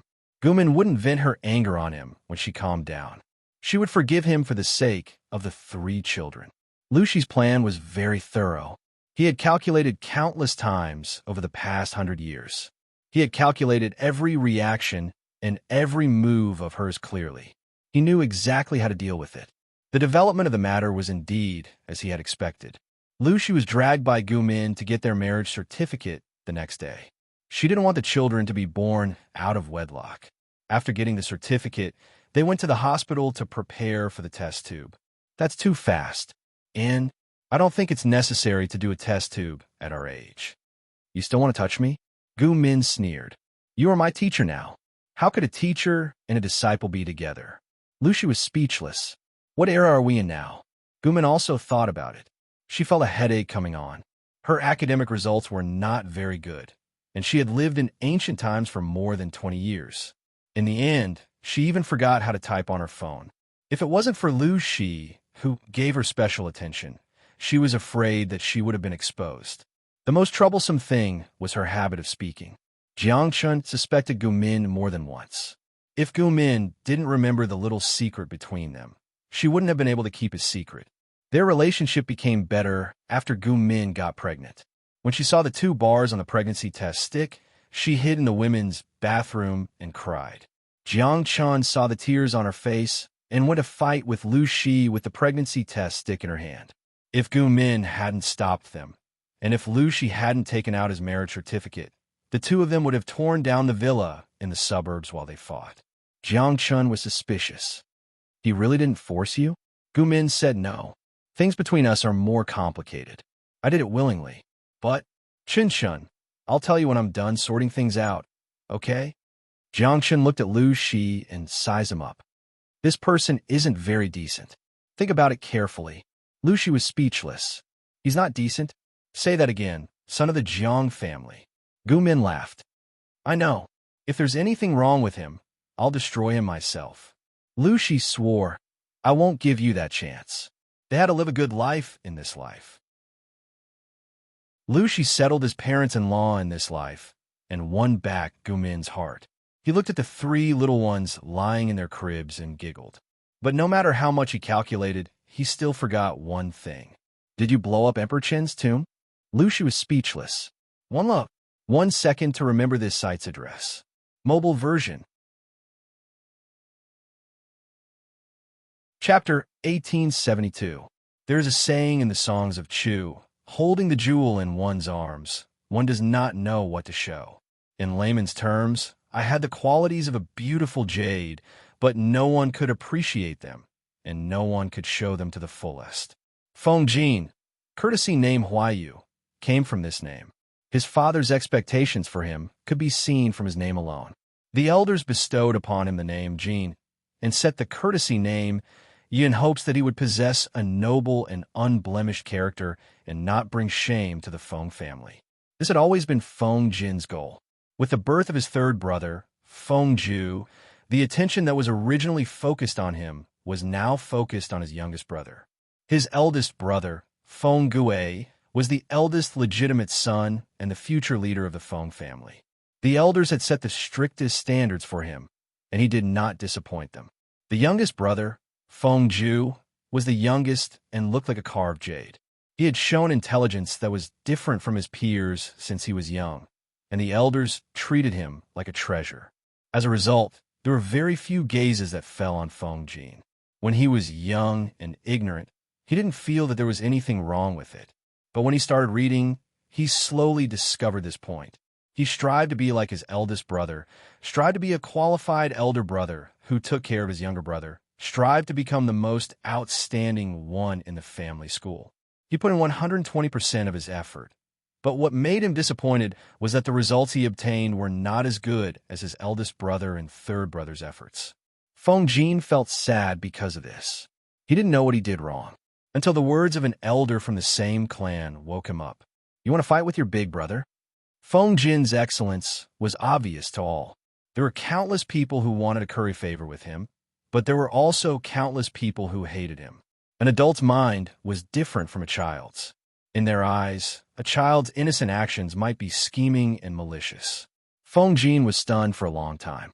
His mouth opened and closed, and he only managed to squeeze out a sentence after a long while.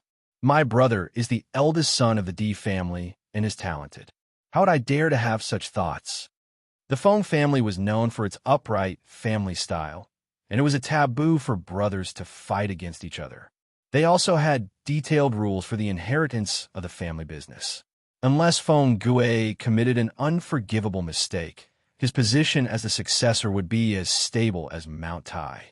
Feng Jin also had no intention of competing with his elder brother. The elders said, since you don't have such intentions, then you should learn to avoid arousing suspicion. Feng Jin was embarrassed and did not speak for a long time. He only felt his cheeks were burning and uncomfortable. There was an indescribable pain in his heart. Even the 5 fingers have different lengths, and the human heart is located on the left side of the chest, not in the center. You have to understand these words. Feng Jin naturally understood this, so he left the family school and went to Shangjing to study. During his study tour in Shangjing, Feng Jin met many people, including the eldest son of the Meng family in Sangzhou, Meng Heng. Looking at Meng Heng's situation, then looking at his own brother, Feng Jin's horizons were broadened. He muttered to himself that the Mengs were really unscrupulous.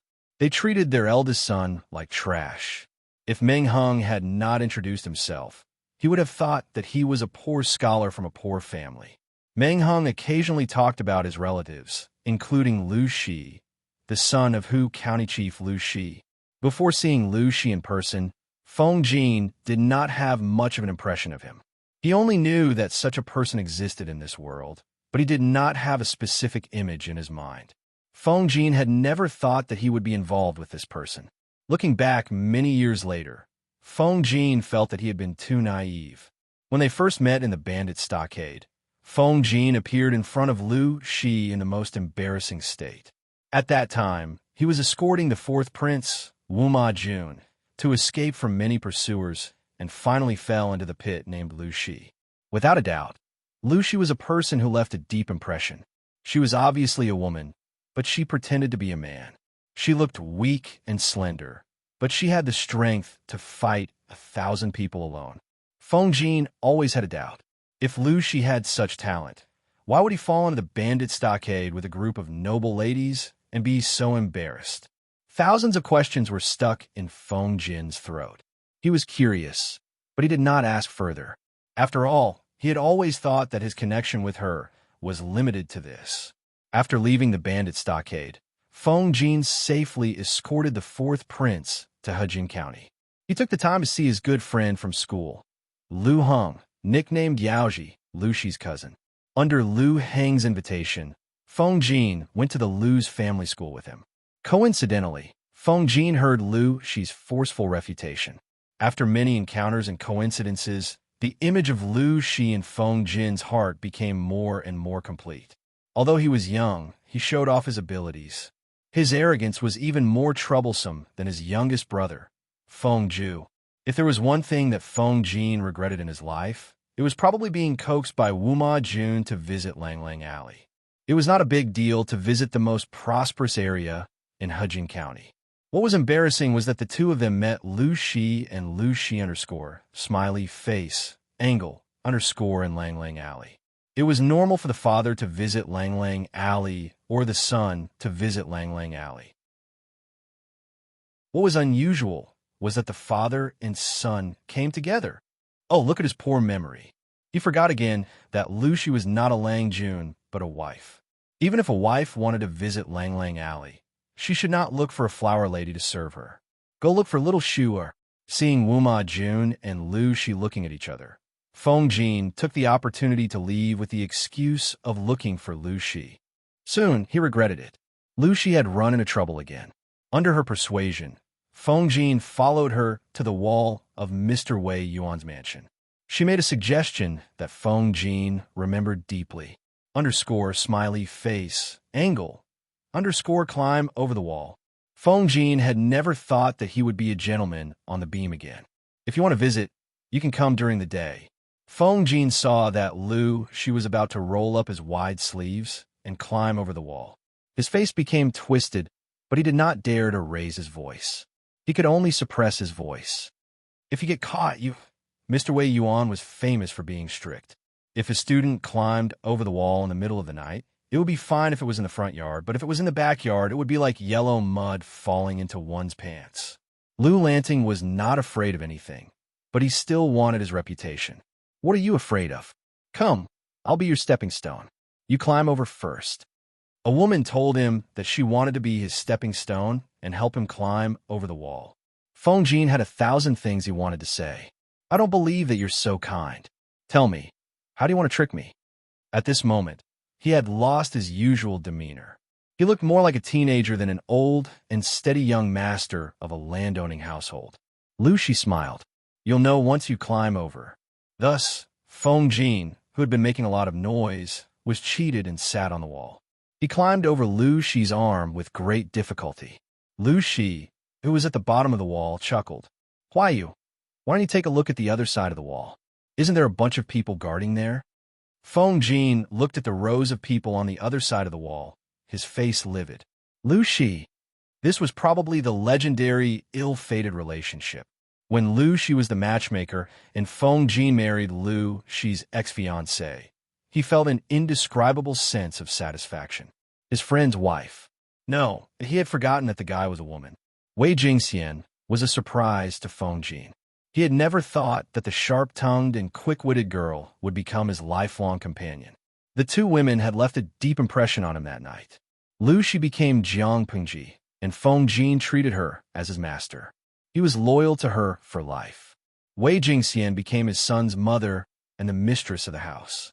They had been loving for decades. What are you laughing at? Feng Jin opened his eyes in the warm afternoon sun. The light was dazzling. He was about to raise his hand to shield his eyes when he saw a fragrant fan blocking the light for him. Feng Jin got up from the recliner and smiled. I had a sweet dream. I'm in a good mood. Wei Jingxian had changed the way she addressed him from husband to Huayu for many years. Feng Jin thought he was still a teenager, but when he looked at the woman in front of him, he realized that decades had passed. What sweet dream. Look at you. You're grinning from ear to ear. Wei Jingxian was over 50 years old and no longer wore bright colors. She preferred darker ones, but she was still very beautiful in Feng Jin's eyes. My granddaughter said you smiled while sleeping. She was afraid that you were sick. I dreamed about the first time I met you. Feng Jin stroked his beard and smiled. Do you still remember? Wei Jingxian waved the fan gently. Of course I remember. That night was unforgettable. She hid in the room and was scared. She didn't expect that the young man outside the door would become the man she entrusted her life to. At that time, the husband I was talking about was the one on the dragon throne. Feng Jin was speechless. He was jealous. Chapter 1873. There was a question that people laughed at for several years and replied with more than 2 million yuan. The question was this: how does it feel to be an unlucky person? The silly answers of the unlucky people became a source of joy for the netizens. Unlucky? This is an unspeakable pain in my heart. In my early years, I was addicted to XX producers and spent 2 years in the gold coin pool to get 4 SSR card fragments to 79. In the end, I won 10 consecutive rounds and got 4 SSR cards in a row. I'm so F***ed up. This unlucky person is really arrogant. He even dared to ask this question. A few years ago, a certain game had an event called Red Dust Old Dream. After 60 cooldowns, a pendant would definitely appear. On the 60th cooldown, this unlucky person got a pair of Night Talk egrets and became a famous unlucky person in this game. The people above are all spies from Asia. A real unlucky person doesn't get a whole card or a pendant. Unlucky person has no gaming experience. Thank you. Unlucky person doesn't save the unlucky person. Spending money doesn't change one's fate. Persisted in buying lottery tickets for 21 years and never won $1. Underscore, smiley face, angle, underscore, it said that there's a 99% chance of winning a drink. I drank more than 10 boxes of it. Thank you for your patronage. Unlucky person has so many twists and turns to have a meal. I was stood up on a blind date. I get a chill when I take a bath. QAQ because I'm too unlucky. My best friend doesn't want to play with me. I've been reposting all kinds of lucky draws on Weibo all year round and never won a prize. Only 2 people have reposted it at one time. F***CK. When I was young, I always thought I was the chosen one. Later on, I found out that I was an unlucky person who was struck by lightning. The netizens were amused by all kinds of silly answers.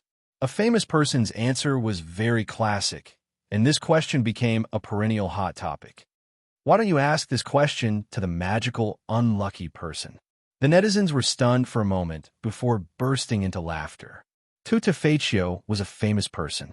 He was the first viewer of the Great Empress's live stream on the Great Empress Dimension, and he was also a devout follower. The first recorded video was from him, and he was the ancient giant god that many salted fish talked about. He was also the founder of the Empress's live stream forum and the editor of a related magazine. He majored in literature in university and took up live stream as his job after graduation. In terms of age, no one could compare to him. In terms of seriousness, no one could compare to him. According to his Weibo, he would watch the content of the live broadcast every day. Even if it wasn't a live broadcast or a rebroadcast, he would still watch the recordings and edits. He would write down notes and make a video document for everyone who had appeared in the live broadcast and mention their names.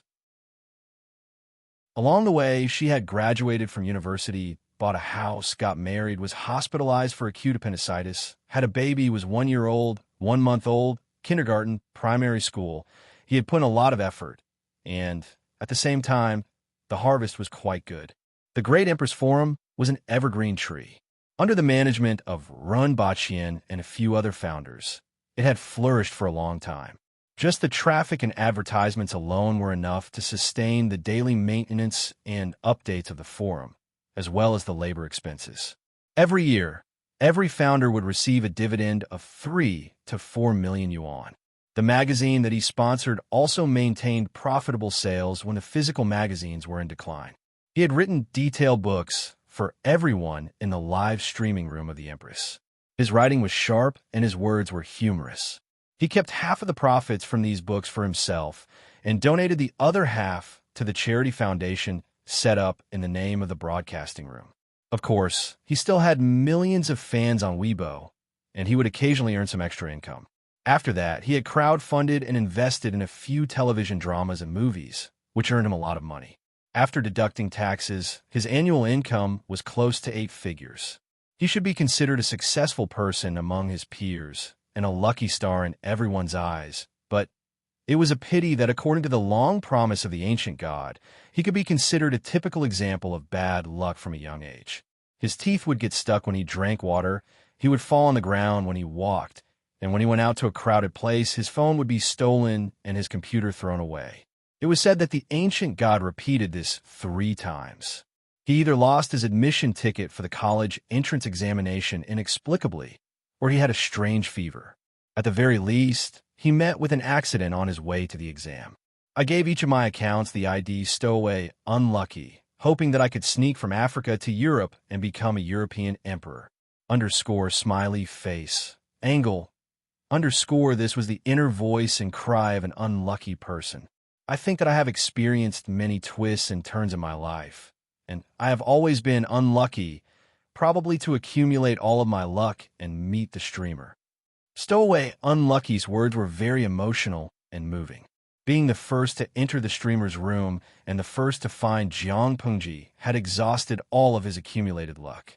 The host was silent for a moment, then asked, "So, is this the reason why you have never achieved the dream of 1,000 years?" Stowaway Unlucky, please don't mention it.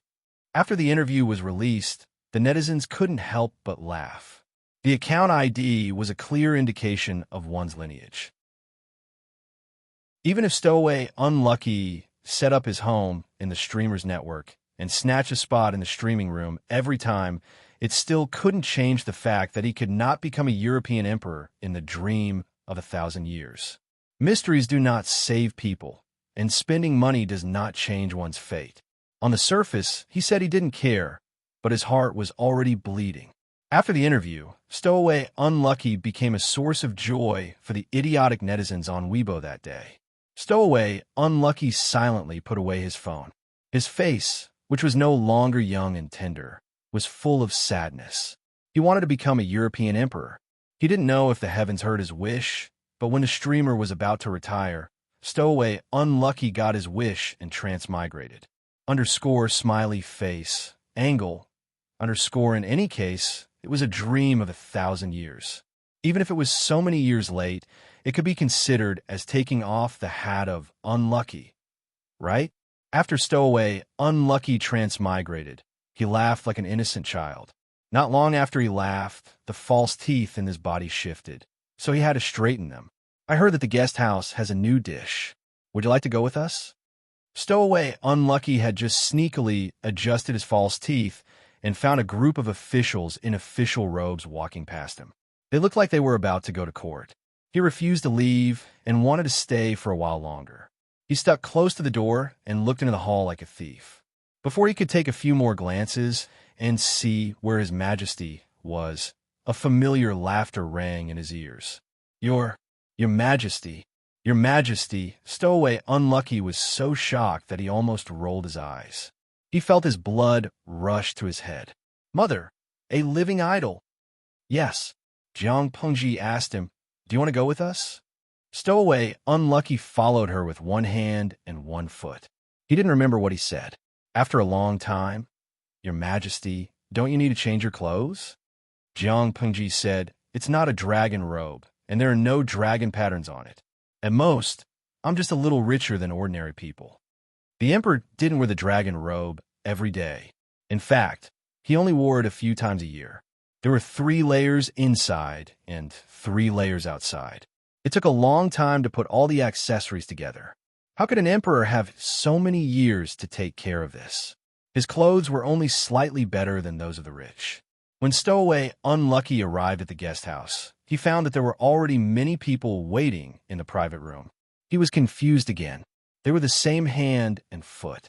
Mother, they were all living idols. Stowaway Unlucky's body was an old official who was about to retire. He didn't have much of a presence, but he had a good relationship with the other officials. His appearance at this private banquet was not unexpected.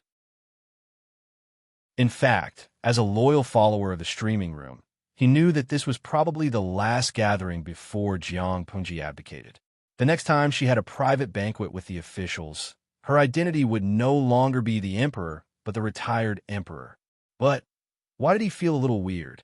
It seemed that the streamer knew that he would be the lucky one in this episode. Was it an illusion? Stowaway Unlucky secretly scratched his head, his old face full of confusion. Wei Ci, Yang Si, and a few others could tell that his colleague was strange, but he was usually a loner and didn't like to socialize. He didn't have a deep relationship with his colleagues. Even if they found out that the old official was strange, they didn't point it out. Her Majesty had amazing observation skills. If there was something strange, she would be the first to notice. Therefore, this little bit of doubt was suppressed by the crowd. They chatted about everything, reminisced about the past, or laughed about the future. The atmosphere was harmonious. Jiang Pengji had prepared for 3 years to abdicate. Everything was ready. Crown Prince Jiang Lian had the style of his mother. Even if he couldn't handle the situation and lost his sense of propriety, the healthy retired emperor could still step in to suppress the situation. The officials were worried about her abdication, but they didn't oppose it. To be honest, there were many officials who secretly laughed out loud. The shadow in their hearts was about to disappear. Crown Prince Jiang Lian was much easier to serve than Her Majesty. In this regard, Stowaway Unlucky could only watch and watch silently. As a loyal follower of the livestream, he was very clear about Crown Prince Jiang Lian's temperament. He hoped that after Her Majesty abdicated, these gloating officials wouldn't cry and ask her to come back. Crown Prince Jiang Lian was not easy to deal with. Her twin sister, Jiang Yin, who was now a Jun Wang, was even more difficult to deal with. When Jiang Pengji was on the throne, she could still suppress the 2 sisters and not harm the officials. Once this tight band was removed, they would be able to do whatever they want in the court. Although the standard of food in this era couldn't be compared to modern times, the dining environment was too good. Stowaway Unlucky ate until he was full. Yang Si smiled. Old sir, you have a good appetite. Did something good happen today?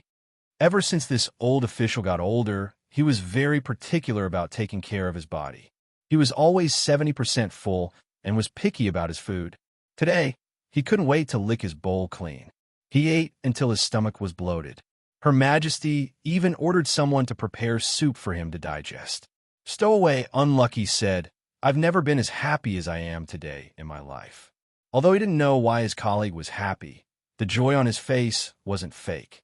Yangxi naturally wouldn't be unlucky, so he smiled and smoothed things over. His Majesty was about to abdicate, and there was no such thing as too many good things. It was better to eat to his heart's content than to frown and sigh. After the meal, the crowd dispersed. Jiang Pengji found an excuse to say that she wanted the white dragonfish costume. It wasn't the first or second time that he brought his officials to visit incognito, so it wasn't too conspicuous this time. This incognito visit is different from what I imagined. This was simply shopping. He knew that Jiang Pengji could hear what he was muttering. Jiang Pengji said, "What else? What other thrilling plot do you think it could be?" The stowaway chief blinked innocently. Jiang Pengji said, "I'm old and my digestion isn't as good as it used to be. Walk more to aid digestion, or you'll end up with a stomachache." Tudu Feichio. So, the so-called white dragon fish suit was actually a stroll to aid digestion? Jiang Pengji took the opportunity when no one was paying attention to her and said with a smile, "Thank you." Companionship was the longest confession of love. She felt that the salted fish, led by the stowaway chief, was true love. Tudu Feichio was stunned and immediately understood that the words were directed at him. "You're welcome. It's my honor to know Her Majesty." He never felt that he was unlucky. Unlucky people couldn't meet Jiang Pengji, but one night in his sophomore year, he met a bright pearl that shone for half of his life. Genius remembered the address of this website in a second. Mobile version. Chapter 1874. It was still a story with a light-hearted and humorous plot. The male protagonist had been offline for a long period of time. Tomorrow at 7 p.m., you could watch it on the Chidian app, click on Wonderful New Book, First Exposure for Girls homepage banner, or on the QQ Reading live broadcast area. _ smiley face, angle, _ he had been on a diet for 2 years, and he was getting fatter. He felt that his face could fill up the entire screen of his mobile phone. Epsilon equals omega asterisk psi, just thinking about it made him feel hopeless. The Empress still had a few more chapters, and she was bored. She would officially end this book before the 5th of February. Guide to Live broadcast by the Empress, tomorrow at 7 p.m., live broadcast activity. Currently typing, please wait for a moment. After the content has been updated, please refresh the page to receive the latest update. Chapter 1875.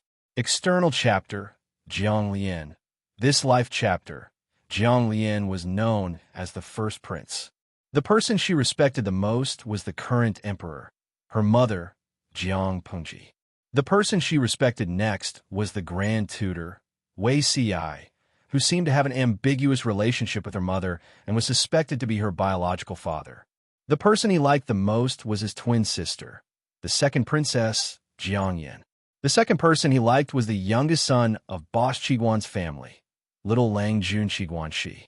Other than the 4 people mentioned above, the one she was closer to was her favorite playmate, Nan Nan. It was rumored that Nan Nan was the eldest wife of Grand Tutor Wei Ci's family, an iron-eating beast who could not grow up but had a long life. The above was a simple introduction of the people around Jiang Lian. Even though she was born to be favored by the heavens, she still had her own troubles. She seems like a slacker. QAQ, what a cruel reality. Her entire family was a straight-A student, but she was just a slacker. It was not that Jiang Lian's studies were bad, but with the requirements of the crown prince, her learning ability was not as good as expected. Thinking of this, Princess Jiang Lian looked sad, although the grand tutor and other teachers would not reprimand her, because she was the crown prince and the future empress. As her subjects, they had no right to punish Jiang Lian. However, weren't a few study companions used to take the blame? Take the blame for the crown prince. The young Qiguan, she was punished the most, and most of the time, he was the one who asked for it. "Your Highness, I'm fine." Qiguan Shi, who was chosen to be the study companion of the crown prince at the age of 5, consoled the first prince with a serious expression. Because of Jiang Lian, his palm was slapped by the old teacher who was teaching him. His right palm was red. Actually, the headmaster did not hit him too hard. After all, Qiguan Shui was Qiguan Rank's youngest son. Ordinary people could not afford to offend him, but he looked pathetic. Jiang Lian pursed her lips, still feeling very uncomfortable. How would he be able to give lectures in front of the pavilion in the future if his studies were not good? She also wanted to study hard, but her learning speed was not fast. There was always a gap between her and the grand tutor's expectations. Jiang Lian even suspected that she was too weak. Was she born stupid and unable to be educated? Could a mediocre person like him really live up to his mother's expectations and manage the world? Occasionally, when she couldn't sleep, she would have a thought when she tossed and turned in bed. Why don't I let my younger sister do it? My younger sister can do it better. Although they were born in the royal family, Jiang Lian had a good relationship with her younger sister. Since they were young, they had no desire to fight for power. Jiang Lian simply felt that her talent was not as good as her younger sister's. If her mother focused all her energy on her younger sister, it would be much easier for her to cultivate her. You've been beaten red, yet you say you're fine. Qiguanxi's face was as fair as jade, and she had been beautiful since she was a child. Jiang Lian was the one who requested for him to be the study companion of the crown prince, and his father happily sent him to the palace. Under the teachings of his father, Qiguan Yin had always kept one thing in mind. His First Highness was the most important, and he had to be loyal to him for life. Before becoming her study partner, she had interacted with Jiang Lian a few times. It was said that when he was 1 month old, this little prince had carried him and invited him to stay in the palace for a few days. Of course, Qiguanxi did not remember this, but he knew that this young but steady highness was a very likable person. His only shortcoming was that his academic performance was not very good, and he often punished his study companions. However, Qiguanxi did not think that this was a shortcoming. At most, it showed that she was not good at studying. No matter how good the emperor's academic performance was, he would not go to the imperial examinations. His First Highness only needed to learn how to be a qualified emperor who could work for the welfare of the people. Then, she would be successful and qualified. Throughout history, most emperors would brag about how smart and knowledgeable they were. It was not difficult to learn these things, but how many emperors could still remember the words of the saints after becoming emperors? Even if the emperor's academic performance was excellent, he would not be able to let the people live a good life and would still be reviled by his descendants. When Qiguanxi used a serious tone to comfort Jiang Lian and spoke logically, Jiang Lian could not help but burst out laughing. Did Qiguanxi teach you to say these words? Qiguanxi nodded. Indeed, father often talks about them. It was no secret that Jiang Lian's academic performance was poor, and some of the ministers had been worried about her for a while. His First Highness's studies were mediocre, while his Second Highness was lazy and did not strive to improve. Why would the outstanding emperor give birth to such an ordinary daughter? If the twins had an ordinary background, the ministers could still find an excuse to complain that the boy's talent was too poor and that he was a burden to the emperor.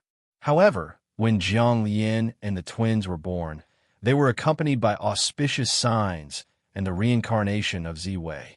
The ministers could only swallow their complaints. Qiguan Rang used to be one of them. He became bald because of the crown prince. However, he soon realized that he was being too stubborn. There was no need for a crown prince to learn better than a great Confucian scholar. She only needed to know that there was such a thing and learn it comprehensively so that she would not be fooled. One could never be too old to learn. She was only a few years old, and she would have plenty of time to learn slowly in the future. Compared to the other geniuses, Jiang Lian's academic performance could only be described as mediocre.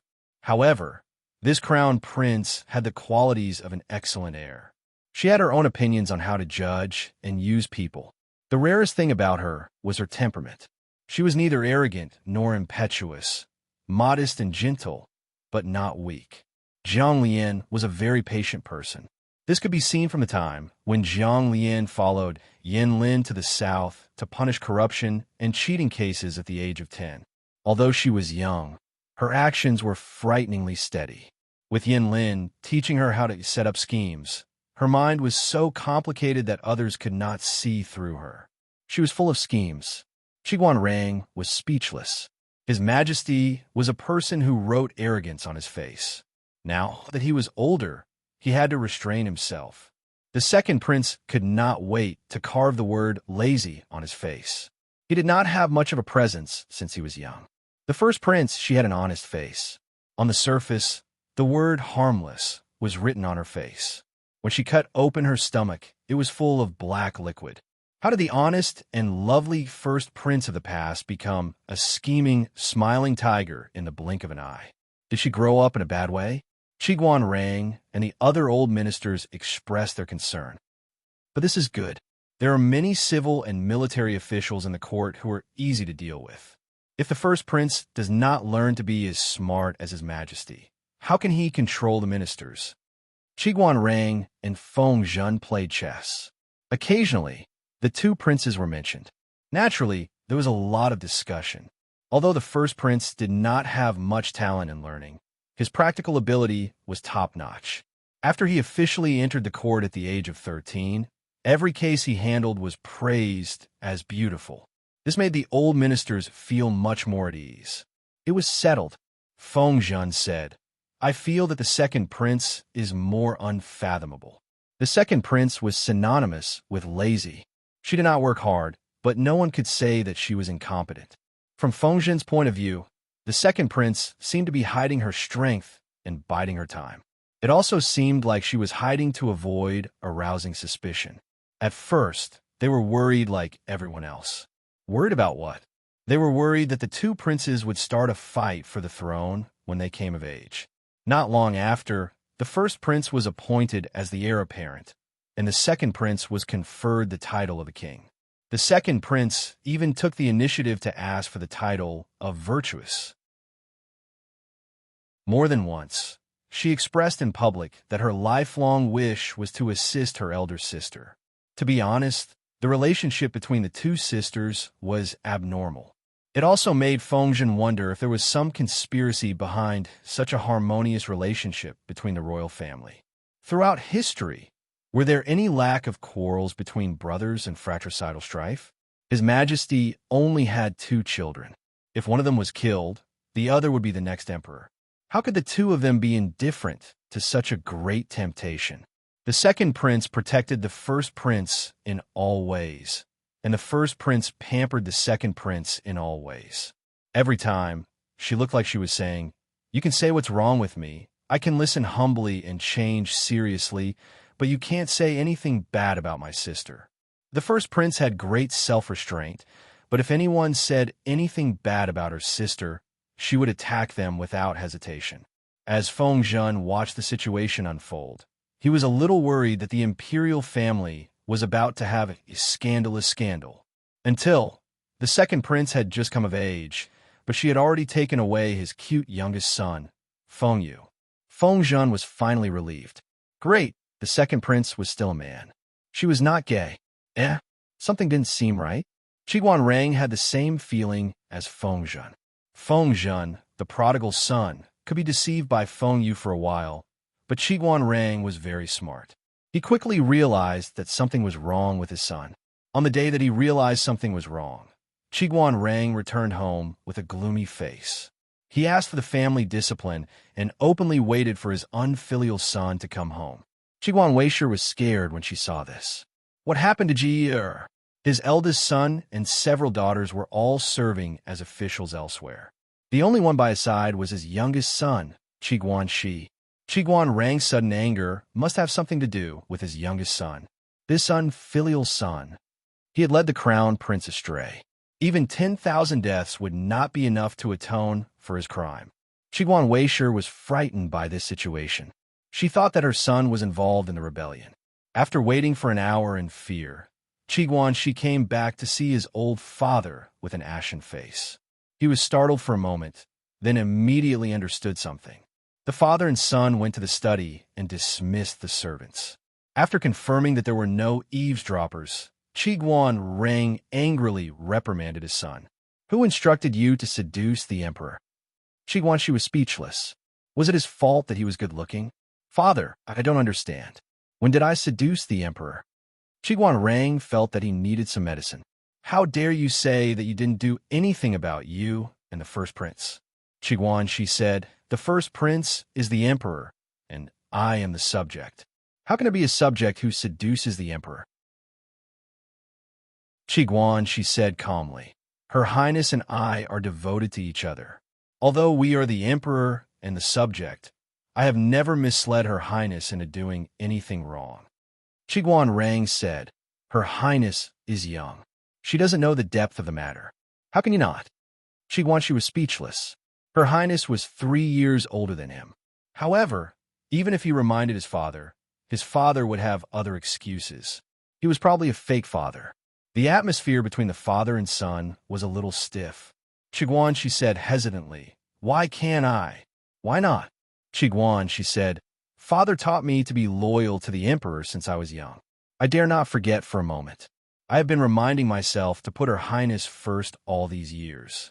However, after Her Highness becomes an adult, she needs someone to serve her for the sake of having children.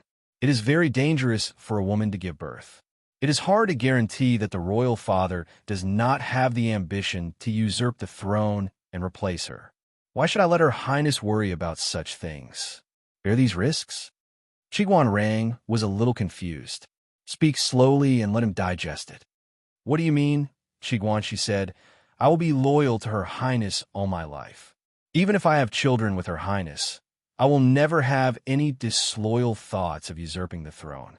After Her Highness inherits the throne, she will not have to worry about having children or being burdened by relatives. Won't she be able to focus on politics? Her son will let her have no worries. Father, you don't trust others, but can you not trust the son you have raised? You should trust your son even more. Wouldn't it be more reassuring to hand over the important task of protecting Her Highness to someone unfamiliar and let him, do it himself? Rang was speechless. This seemed to make sense. Bulsh *T. Loyal to the emperor, Rang only wanted to beat his youngest son to death and make him back into the furnace. As expected, he should have had 2 more daughters back then. Sons and whatnot. They were born to piss him off. Shi quibbled, but was still beaten by his father. Fortunately, Rang knew not to hit someone's face. Shi's face was still fine. However, Jiang Lian had been thrown by her mother since she was young and had suffered all kinds of injuries. She could see the problem with Shi at a glance. After asking, she found out that he had been beaten by his future father-in-law. How could this be? The next day, Jiang Lian secretly went to the manor to have a secret talk with Rang. The content of this secret talk was completely different from what she had imagined. Rang, who valued women over men for decades, did not hide his worry for his son for the first time. Since Her Highness has come personally, I know that there is no turning back. I can only shamelessly ask for a promise from Your Highness. Jiang Lian was mentally prepared to be scolded or made things difficult for the old man. Rang said, She has a good temperament, but no one can predict what will happen in the future. I shamelessly ask for a promise from Your Highness. No matter what happens in the future, as long as she doesn't commit treason, you can allow him to return to his hometown and retire if you dislike him. Jiang Lian said, You don't trust me? Rang said, This isn't a matter of trust. It's just a father's concern for his son. A married son was like spilled water. Rang would not go and break up the couple. He dared to hit Shi, but would he bear to hit eldest prince Jiang Lian? The most important thing was that he was worried. Wei Si was a good example to learn from. Although Wei Si was still alive and kicking and had lived a peaceful life all these years, it was not easy to be an invisible husband. However, it wasn't easy to be this kind of invisible Di Fu. If he wasn't careful, he would become the target of public criticism. If Wei Si had overstepped his boundaries, Rang would not sit idly by and do nothing. He would find a way to get rid of him. Similarly, if she had overstepped his boundaries, would the other officials not take action? Even the emperor could not guarantee that he would be able to protect anyone in the imperial court. Rang did not expect Jiang Lian to protect Shi. He only hoped that when something like this happened, Jiang Lian would give Shi a way out and let him stay away for battles. Jiang Lian said, All right, I agree. In addition, If Shi insists, I will warn his sisters and brothers to stay away from him, Qiguan Rang said calmly. In the future, just treat him as an ordinary relative. As long as I'm here, I won't let the children have too much contact with Shi. Please tell Shi about this in detail, Your Highness. I thought about it all night and realized with some shame that I might have hurt this child back then by favoring women over boys. That's why he became biased. I only hope that he and Your Highness are sincere and not because of the pressure and obsession that I put on him.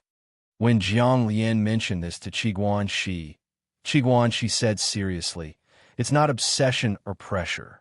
I just can't imagine that someone will be closer to Your Highness than I am. I can't believe that someone else will love and admire you more than I do. He could not take the risk, so he hoped that he would be the one to protect her, so that she would not have to worry about anything and become a better person.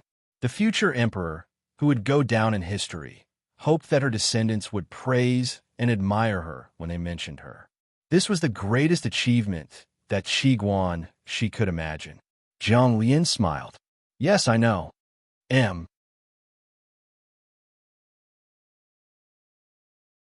Chapter 1876. Jiang Pengji would get used to it after a while. She treated it as a vacation. But could they tell her before they crossed over?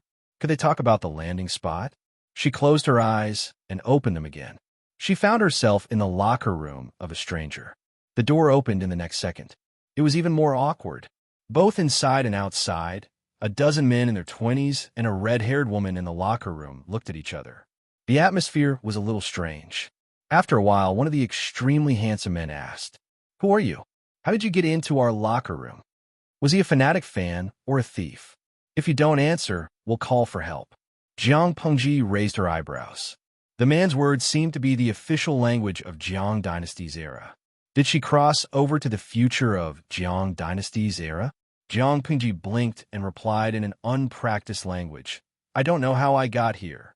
The words came from the mouth of a foreign beauty with red hair, red eyes, a sexy body, and a cold temperament. It sounded more like a provocation. The man said to his companion, "Zhengze, call the police."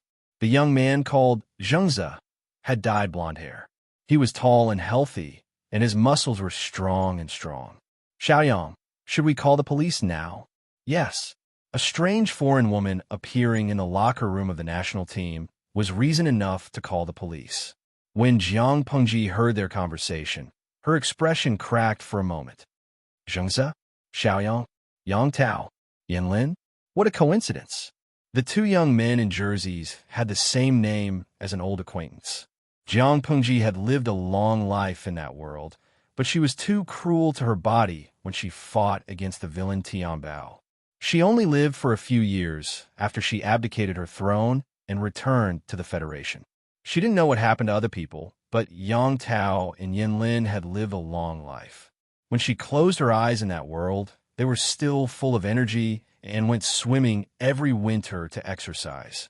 Jiang Pengji was glad that the old officials of Jiang Dynasty had lived a long life, but at the same time, she was worried. None of them were easy to deal with. It was a lot of pressure for the young emperor. It had been more than 20 years since Jiang Pengji returned to the Federation.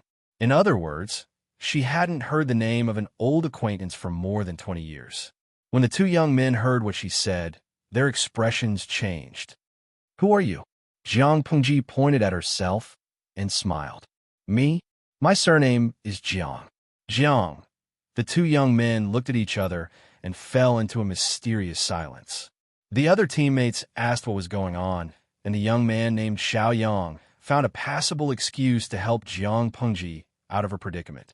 Jiang Pengji was brought to another resting room to wait. About half an hour later, she saw the two youths again. "I'm Yan Xiaoyang, and he's Yang Zhengze." It's been years since anyone called us Yan Lin or Yang Tao. The young man called Xiaoyang looked more refined. His hair was short and black, and he had a gentle temperament. He didn't look like someone who ran on the field at all. "Who were you before? Why did he suddenly appear here? You'd better not lie, or we'll really call the police." Jiang Pengji said, "My surname is Jiang Pengji." Once again, Yan Lin and Yang Tao fell into silence.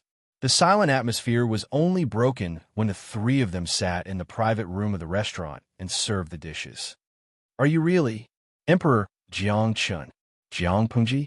Jiang Pengji had basically confirmed their identities. Shouldn't you call me your majesty?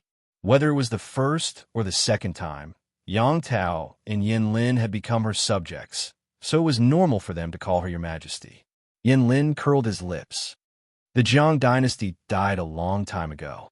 Yang Tao laughed and teased. The Jiang dynasty is gone, but the royal family is still there. They're still emperors with a constitutional monarchy. As the ancestor of the royal family, Jiang Pengji was addressed respectfully as Your Majesty OJ 13K. Are you two reincarnated or transmigrated, or, Yin Lin said, reincarnated or transmigrated? You know quite a lot. I was born knowing. I guess it's like you forgot to drink Meng Po's soup after reincarnation. Compared to Yin Lin, Yang Tao was more friendly. He said, What's going on, Your Majesty? Why did you suddenly appear in the team's locker room? You gave me a fright just now. Jiang Pengji said, I don't know. I just came out of nowhere without any warning. Yang Tao asked again, Then why are you dressed like this? Jiang Pengji hid some details and said vaguely, I look like this in this life. Yang Tao showed a trace of sympathy for her. He and Yin Lin were lucky. They reincarnated as neighbors, and they were even from respectable families in China. As the founding emperor of the Jiang dynasty, Jiang Pengji reincarnated as a foreigner. What kind of arrangement was that? In this era, there was no such thing as a monarch and a subject. The three of them were old friends who had known each other for decades, so they couldn't help but reminisce about the past. After a long conversation about their experiences in this life, Yang Tao and Yin Lin were completely stunned. You're saying that after your reincarnation, you entered the interstellar era? Are there holographic games? Are there interstellar tours? Yang Tao's heart ached when he heard that. Everyone was born knowing. Why was Jiang Pengji born into the interstellar era? Jiang Pengji scratched her head. There are all of them, but I don't have time to enjoy them. Yang Tao was confused. Why? Could it be that her family was poor after her reincarnation? That couldn't be. Jiang Pengji was so arrogant. She could do well in any era, right? Yin Lin noticed that Jiang Pengji was dressed in a military style. Based on his shallow understanding of the military, Jiang Pengji did not look like a regular soldier. She was a marshal of the Federation. She was a marshal of the Federation. Yang Tao asked, What's the rank of a marshal of the Federation? Jiang Pengji rested her chin on her hand. There are 10 armies under the marshal. Each army is responsible for the deployment and defense of the Federation's troops. Yang Tao was speechless. That was the end of their friendship. Everyone was born knowing, so why was she doing so well? Underscore otherwise, that was why she was the emperor in her previous life instead of Yang Tao. Under Yang Tao's strong request, Jiang Pengji showed him her wrist AI and all kinds of cool functions. Yang Tao was envious. He slumped in his chair like a salted fish. Xiaoyang, I don't want to play football and conquer the world. I want to play holographic games and be an esports god. Yin Lin was speechless. Jiang Pengji was speechless. Speaking of which, she had no idea why Yin Lin and Yang Tao were playing football. Yin Lin said he wanted to be a swimmer, but he was poached by a football scout to be a soccer player. What about you? Yang Tao was a restless person. It was normal for him to run and jump around, but Yin Lin didn't look like he would like to play football. Yin Lin said, I'm the goalkeeper. As long as he was on the field, he would do his best to help Yang Tao defend the goal. Jiang Pengji was speechless. Yin Lin facepalmed. I was so stupid. I didn't want to inherit the family business. I had to play along with him. Wasn't it good to be a domineering CEO? He wore a suit every day, appeared in financial magazines, and took over a business empire that was worth billions. But he just couldn't control his own hands and feet. In his previous life, he had been Yang Tao's nanny for 50 or 60 years. In this life, he was his neighbor and had to clean up after him. Yin Lin suspected that he had been cursed. He had become a ghost.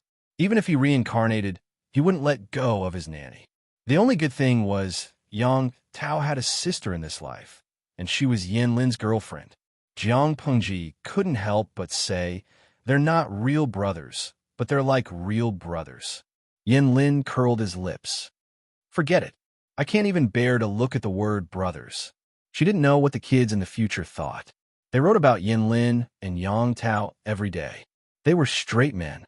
Yin Lin couldn't help but doubt his life. Was he that gay in his previous life? Luckily, he still liked Yang Tao's sister. That was for sure. Jiang Pengji was speechless. Yang Tao couldn't help but laugh. He took out his phone and searched for Jiang Pengji. Kids in this era are so funny. When Yang Tao was bored, he liked to read all kinds of novels from the Jiang dynasty. Looking at the familiar characters in the novels, shouting themselves hoarse for love and saying, "How can you be so heartless, so cold, and so unreasonable?" For love, he could be happy for the whole day. It was simply a cure, the source of his happiness. Yin Lin suddenly said, "I think they gave me too little homework. I should have written more essays back then." As one of the famous people of the Jiang dynasty, Yin Lin's writing was a regular in textbooks. He read and recited the whole text. If he had known that the future would be like this, he would have written more essays and memorized them to death. Jiang Pengji took Yang Tao's phone and flipped through his bookshelf. She was silent for a long time. Yang Tao had a very good habit. He liked to categorize things. He set up a bookshelf for each protagonist. There were more than 3,000 books on the bookshelf labeled Jiang Pengji. He's so bored. If it weren't for the fact that this body was so powerful that it could send Yang Tao to the cycle of reincarnation, she would have given him a good beating. They had been together for a lifetime. Why did he like to read novels with her as the protagonist? Did he really want to see her make a fool of herself? Yin Lin said, "There's something even more idle." "What is it?" Yin Lin handed his phone to Jiang Pengji. A messaging app was opened, and there was a chat group named Jiang Chao Elderly Mutual Aid and Love Association for the Aged. A group of people were chatting away in the group. Jiang Pengji saw many familiar sock puppets. This is, as the name suggests, Jiang Pengji was speechless. Yin Lin took back his phone and sent a message. "His Majesty is here." Everyone who was chatting in the group fell into a strange silence. Which Majesty? Could it be the current Empress? Yin Lin didn't answer. "Wei Yong, your ancestor is here." Jiang Pengji looked at the group chat and fell into a long silence. "You and a Prince Wei Zixuan." "Ancestor? Jiang Pengji? Did she really come?" Yin Lin replied, "Genuine goods at fair prices. Honest to all." On this day, the Jiang Chao Elderly Mutual Aid and Love Association for the Aged exploded.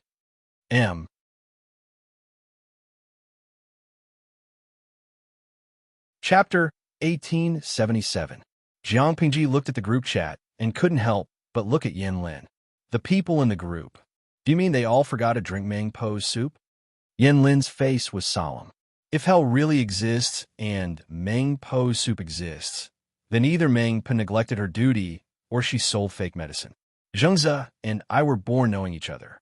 We met when our families visited each other with our children. Coincidentally, I found out that there were so many people I knew. The others were either the same, or something triggered their memories and restored their past lives. Coincidences? Yin Lin said, "People who passed away hundreds of years ago have returned to this world." It sounds like they were possessed and talking nonsense. Zhengze and I didn't want to be estranged from our parents in this life, so we tried our best to keep it a secret and pretend that we forgot to drink Mang Po's soup. Except for our memories, we are no different from ordinary people. But it's not easy to cover up our past lives. Sooner or later, we'll find out. "You found out?" Yin Lin couldn't help but look proud. He raised his eyebrows. "No, we found someone else." "Who?" Yang Tao showed Jiang Pengji a photo. "Your Majesty, can you guess who they are?" Jiang Pengji took a closer look and saw a man and a woman in the photo. The man was tall and burly. According to the background of the photo, he was about 9 meters to 2 meters tall. He was as strong as a wall. Even though the man was wearing a well-tailored suit and leather shoes, the fierce look in his eyes made people think that he was a gangster. Beside the man stood a woman in a white strapless dress. Her makeup was exquisite. Looking at the woman's face, One sentence popped up in his mind. Even a vixen who could bring disaster to a country and people couldn't be more beautiful. Jiang Pengji looked at the possessive man in the photo and was speechless. Are they Jingtu and Huijun? Yang Tao complimented. Your Majesty, you have a good eye. Fu Wang was the grandson of a military leader. He had risked his life for many meritorious deeds at a young age. Huijun was a freshman in the finance department of a university. Coincidentally, she was asked by a relative's director to play the second female lead. She vividly played the role of a beauty who brought disaster to the country and won the Best Supporting Actress award in one fell swoop. Fu Wang had his memories since he was young, while Huijun had only remembered it midway. It was a coincidence that they had met for the first time. A female star with a flirtatious appearance had a narrow career path. If she wasn't careful, it would be easy for her to attract criticism. At that time, Huijun faced the situation of being criticized by the entire internet. The female stars who were competing with her for resources were all trying to criticize her. Not long after, Huijun became a guest on a live-stream variety show and happened to bump into Fu Wang, who was acting as a guest instructor out of boredom. Fu Wang had smacked her against the wall in front of all the cameras and said, "I've fallen in love with you at first sight. I want to marry you." Huijun had scolded him for being shameless. Fu Wang, however, said, "Men don't need face to chase after their wives. Those who do need face are all single." Hence, the focus of this episode was on Fu Wang flirting with Huijun. After filming the variety show, the two went to get their marriage certificate. All the netizens. Yang Tao excitedly pulled out another photo.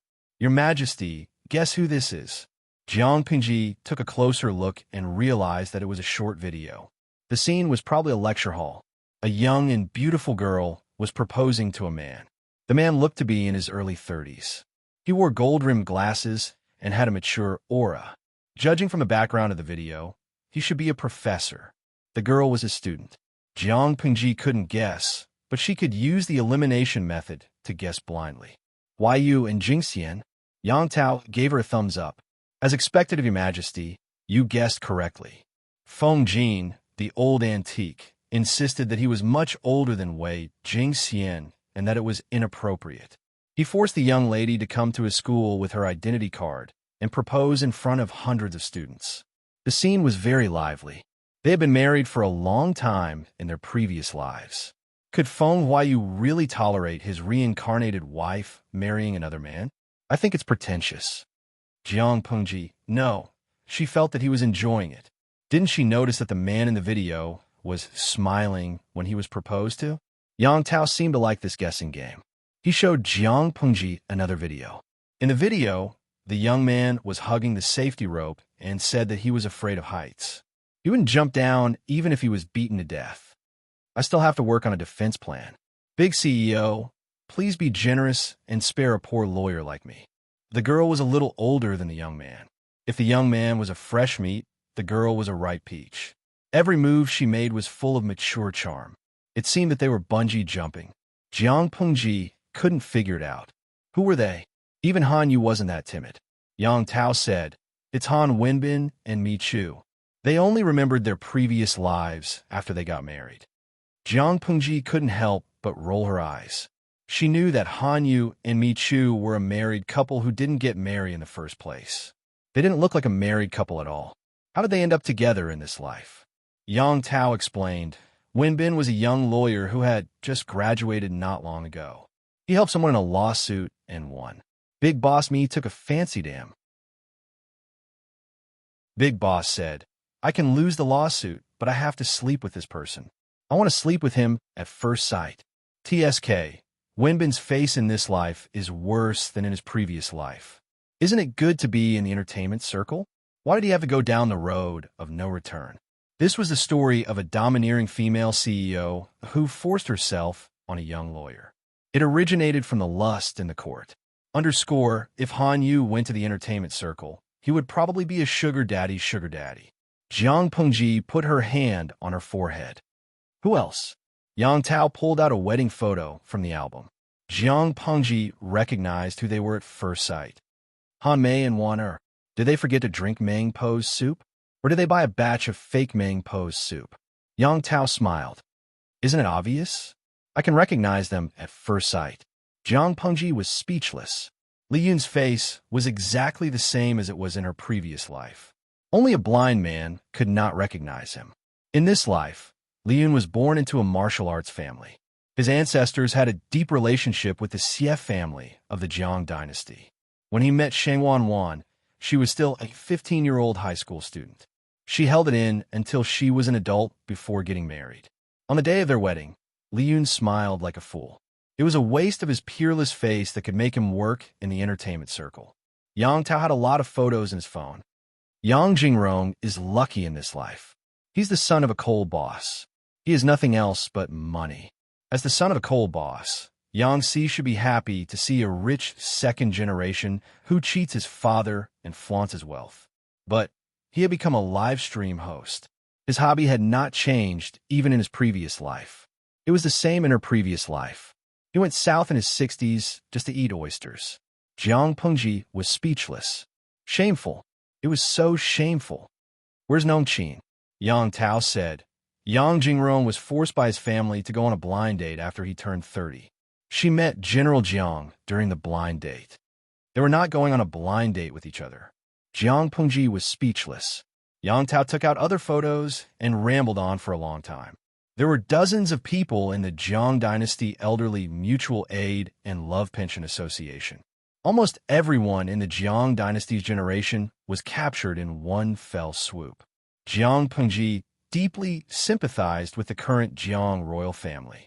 A bunch of old fellows from the same generation as their ancestors crawled back from the underworld unwillingly. How tired was that? She could not deal with them. She could only coax them like an ancestor. What did I see just now? Is it Wei Qiong? Yang Tao laughed. Wei Qiong is the prince of the current Jiang royal family. He's your descendant. There's also your old enemy Nie Liang, Nie Guangshan. He's currently teaching at Tianhua University. By the way, there's someone in the group that you must get to know. I think Her Majesty will be very interested in him. Who? Yang Tao sent a message in the group. Doting wife Professor Lu Shi, the one who bombed the tomb. Come out and get beaten up. Dozens of members in the group copied the message. Jiang Pengji was speechless. What did Lu Shi do? Yang Tao said, he bombed your imperial tomb. Jiang Pengji was speechless.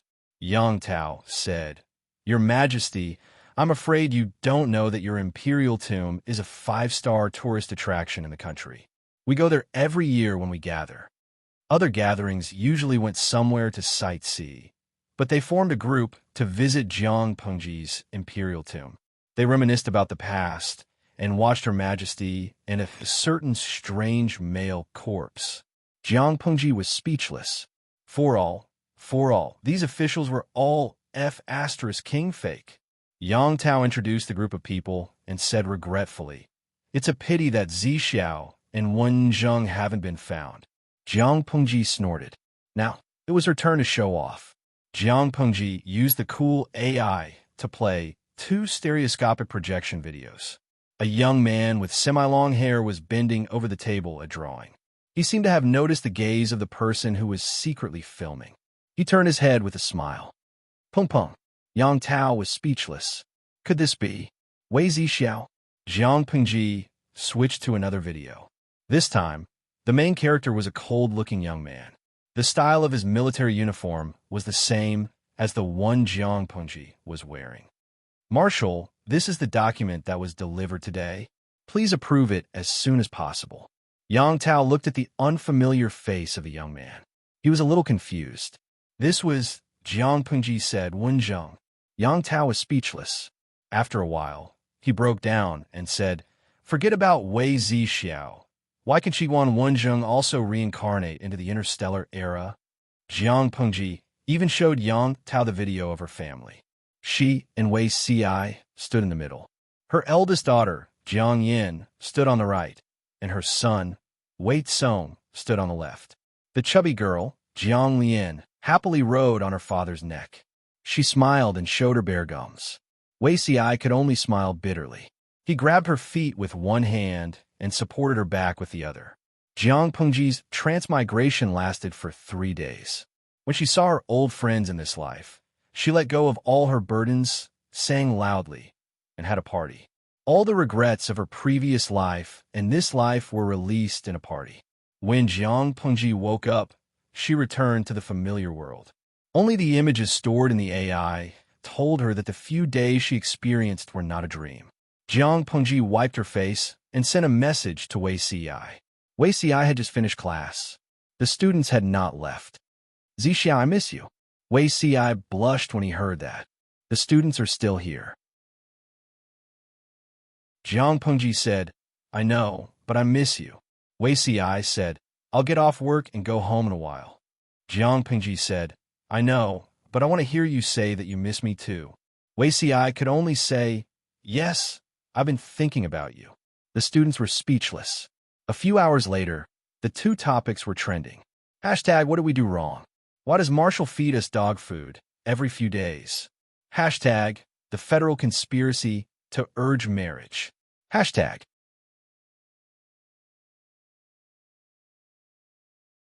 Chapter 1878. Other people retired and raised their grandchildren to dance in the square. Pei retired and spent money to raise paper dolls. Before spending money, rubbish game, I don't even care about spending money. After spending money, so good. Not only can I spend money, but I can also work. Raising paper dolls can cultivate one's character and enrich one's boring life after retirement. Not only can they have feelings, but they can also... P.S. The new book is fat and ready to be slaughtered. P.S. The new book will be released on March 1st. I'll need everyone's monthly support then. Thanks, Omega. The following was the first chapter of the new book. The room was simply furnished and dark. Only the screen in the study flickered with a faint blue light. Occasionally, one could hear the beeping sound of a message notification. At that moment, light footsteps came from the kitchen and a figure gradually became clear. Beep, beep, beep. The message notification sounded again. That person took a step and appeared in the study like a wisp of green smoke.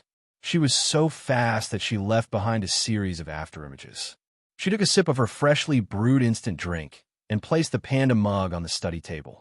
Her fingers slid across the virtual screen. Pei, are you there? Are you there, Pei? Grandma Pei, this is an urgent matter. Don't play dead. Grandpa Pei, I'll call you Grandpa, okay? Reply when you see this message, or I'll hack your AI. Pei, come out, Pei. I know you're online. Don't hide behind the screen and keep quiet. I know you're peeping. The time at the bottom right corner was ticking by the second. Pei read through her increasingly agitated friend's message. Her expression was as calm as still water. Her friend begged her grandfather and grandmother to compromise in despair. There were more than 200 messages in a row. Pei skipped over the useless chatter in the middle and went straight to the last few messages. Grandma Pei, you're so calm. I admit defeat. I'm impressed. Her friend's attitude gradually softened. I have something to ask of you. Aren't you very free recently? Help me take care of a child. Everything can be discussed after it's done. It's not convenient for outsiders to know about this child's existence. After thinking about it, I can only ask you to take care of it. I know you don't know how to take care of children, so I specially designed an idiot-style nurturing app for the little guy. You just have to take care of him. It's completely effortless. I still have something to do. Talk to you later. Friend XXX has sent you a document offline. Please check it. His actions were swift, as if he was selling a hot potato. Pei stared at these words and hesitated for a while. In the end, he still chose to accept it. Her posture changed from a proper sitting posture to a lazy and decadent reclining posture. She crossed her long legs and leaned against the corner of the desk, humming a popular local folk song. Downloading, installing, and opening the app. It was done in one go. A second later, the intelligent system screen turned black with a pause sound, slowly revealing a gorgeous pink sea of stars. The sea of stars moved closer to the center of the AI screen, forming a pink vortex. Not long after, the pink vortex condensed into a cute pink heart that simulated 3 heartbeats. What's the point of designing such a flashy app for? As he spoke, the heart suddenly exploded, turning in a flowing pink light that converged into 4 big words. Love and raising children, pay ye. Not only was the design flashy, but it was also plagiarized. Playing this kind of game would lower one's style. She casually took the snacks piled up in the corner of the study, tore open the biodegradable paper packaging, and took out potato chips to eat. As she waited, the long scene animation finally ended, and an even more flashy logo popped up.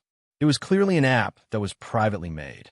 The creator even designed a series of disclaimers for this app, requiring payee to sign the disclaimer before she could enter the game. She casually glanced at it and realized that these disclaimers were quite retarded. This game is a game that combines love and raising children. First, Zai-Zai's growth is completely controlled by the player. If Zai-Zai is retarded, please do not be angry. Reflect on yourself 3 times a day, find problems from yourself, and reject domestic violence. Zai-Zai's growth requires the player's full participation, so please treat it seriously. Do not be lazy. Second, Zai-Zai's emotions are very sensitive. Please pay attention to the changes in its mood. Third, Zai-Zai has made a mistake. Please focus on guidance, and do not use vulgarities. Fourth, once this game is activated, it will be bound for life and cannot be destroyed or discarded. Lastly, Heavenly Brain reserves the right to explain everything. Hit me if you're unhappy. Pei was speechless.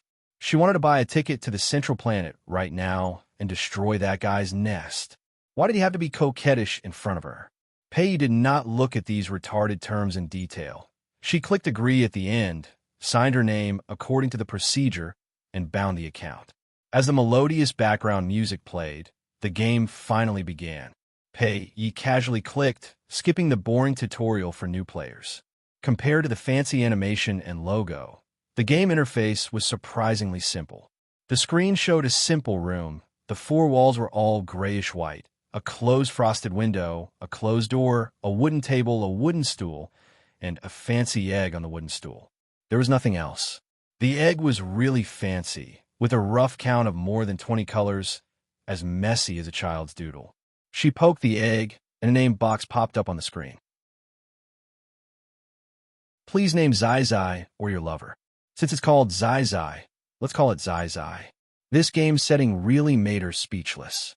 She was not a paper lover, so there was no way she would treat the paper people in the app as her partner, let alone her lover. Raising a child and a lover, wasn't it the same as raising a child and selling it? Too heavy. Underscore, smiley face, angle, underscore naming successful. After the system notification ended, 2 small words appeared on the head of the egg. Zai-Zai. Pei explored the functions of the various buttons, and the system prompted her to choose an ID for the account. After thinking for a moment, your Abba was born. If the egg was equipped with a title, the small words on the head would become your Abba Zai-Zai. She poked at the various icons while studying the meaning of them. How dare they make such a simple game? It won't even make a splash on the market. Ever since Pei retired from the Federal Army, she had been addicted to games. She had dabbled in action, adventure, simulation, role-playing, and casual games. Among them, she mainly played popular pay-to-win games. She had also played a few adult games, but after playing for a while, she got the hang of it and gave up. Based on her judgment, this adult app was too simple. She really couldn't summon the urge to spend money. How do I upgrade this thing? After exploring for a while, Pei found a progress bar called Merit on the egg. Merit was equivalent to experience in ordinary games. There was no way to spend money at the moment, so she could only rely on her hard work. According to the growth routine, this should be the time to release $1 purchase or $6 free SR skin to scam people into spending money. There was 1 and 6. Gradually, there would be 98, 188, 348, and 648. Underscore, smiley face, angle. Underscore, even Pei had been tricked into spending tens of thousands by the game's merchants. Adult games relied on either spending money or hard work. Games that required both spending money and hard work were shameless. She had nothing now, but she had a lot of free time. She was full of hard work, so it wasn't worth it to spend money. How much merit does it need to break out of the shell? 100? 1,000? 1,000 merit? That doesn't seem to be much. Pei poked around and found an important clue in the novice guide that she had just skipped. She quickly pulled out the novice guide to take a closer look. A piece of parchment was rolled up in the middle of the screen. The words at the front were still clear, but the back was stained by ink and was intermittent. Hundreds of thousands of years ago, the spiritual energy of heaven and earth was abundant. Although immortals, humans, demons, and demons had conflicts, the overall situation was considered peaceful. There was a vast continent in the human world. There were hundreds of countries on the continent. There was a small country with a population of less than 1 million. It was called Tanchong. The ink at the end of the 2 sentences covered several lines of words. Years later, the Empress of Tanchong gave birth. She was named Su. After that, there was another patch of ink. Pei could barely see a few words. Connecting the context, it should be that something had happened to this prince named Su. She guessed that Tanchong had been destroyed by someone.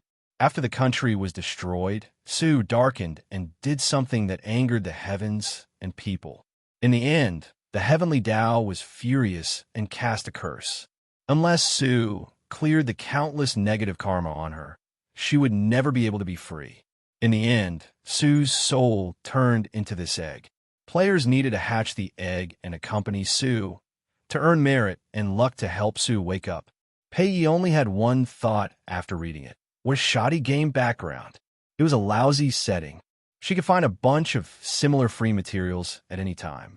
After understanding the game background of the egg, Pei began to study how to earn merit by clearing dungeons. Although her friend was a scammer, since she had agreed to help it raise the egg, she would raise it. She had nothing to do anyway. There was no difference between being addicted to online games and games. It could kill time. The dungeon entrance was very easy to find. There was a flashy skull button on the top right corner of the screen. The word dungeon was written on it. She clicked on it, and a long roll of parchment appeared on the screen. The parchment was a little old, and the corners were a little yellowish-brown. Apart from the first dungeon that was lit up, the others were locked. They were gray and could not be opened. She could only click on the dungeon introduction at the top. She almost went blind when she saw it.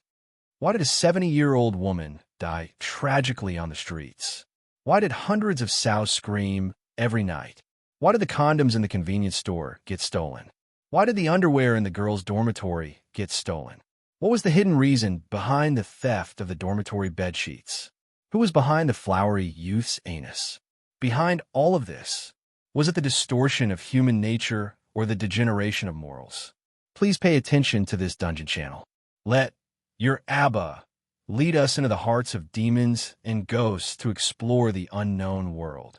Curiosity made her click on it. Her survival instinct made her want to close the interface. What kind of lousy thing is this? For all,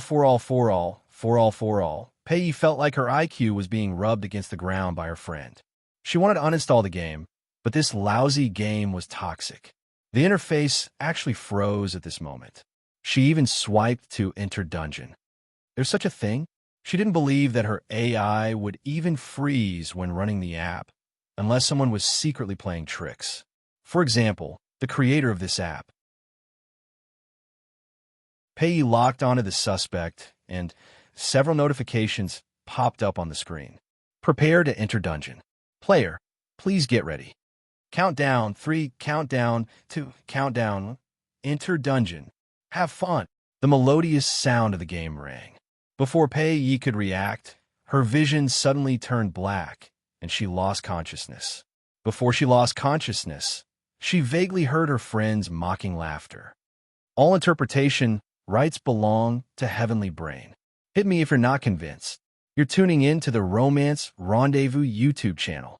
We're so grateful for your support, and don't forget to subscribe to join us on this incredible journey through captivating stories. Your generosity through donations truly makes a world of difference, as it's the primary source of revenue that allows me to expand and enhance this channel for you. Thank you from the bottom of my heart for being a part of this adventure.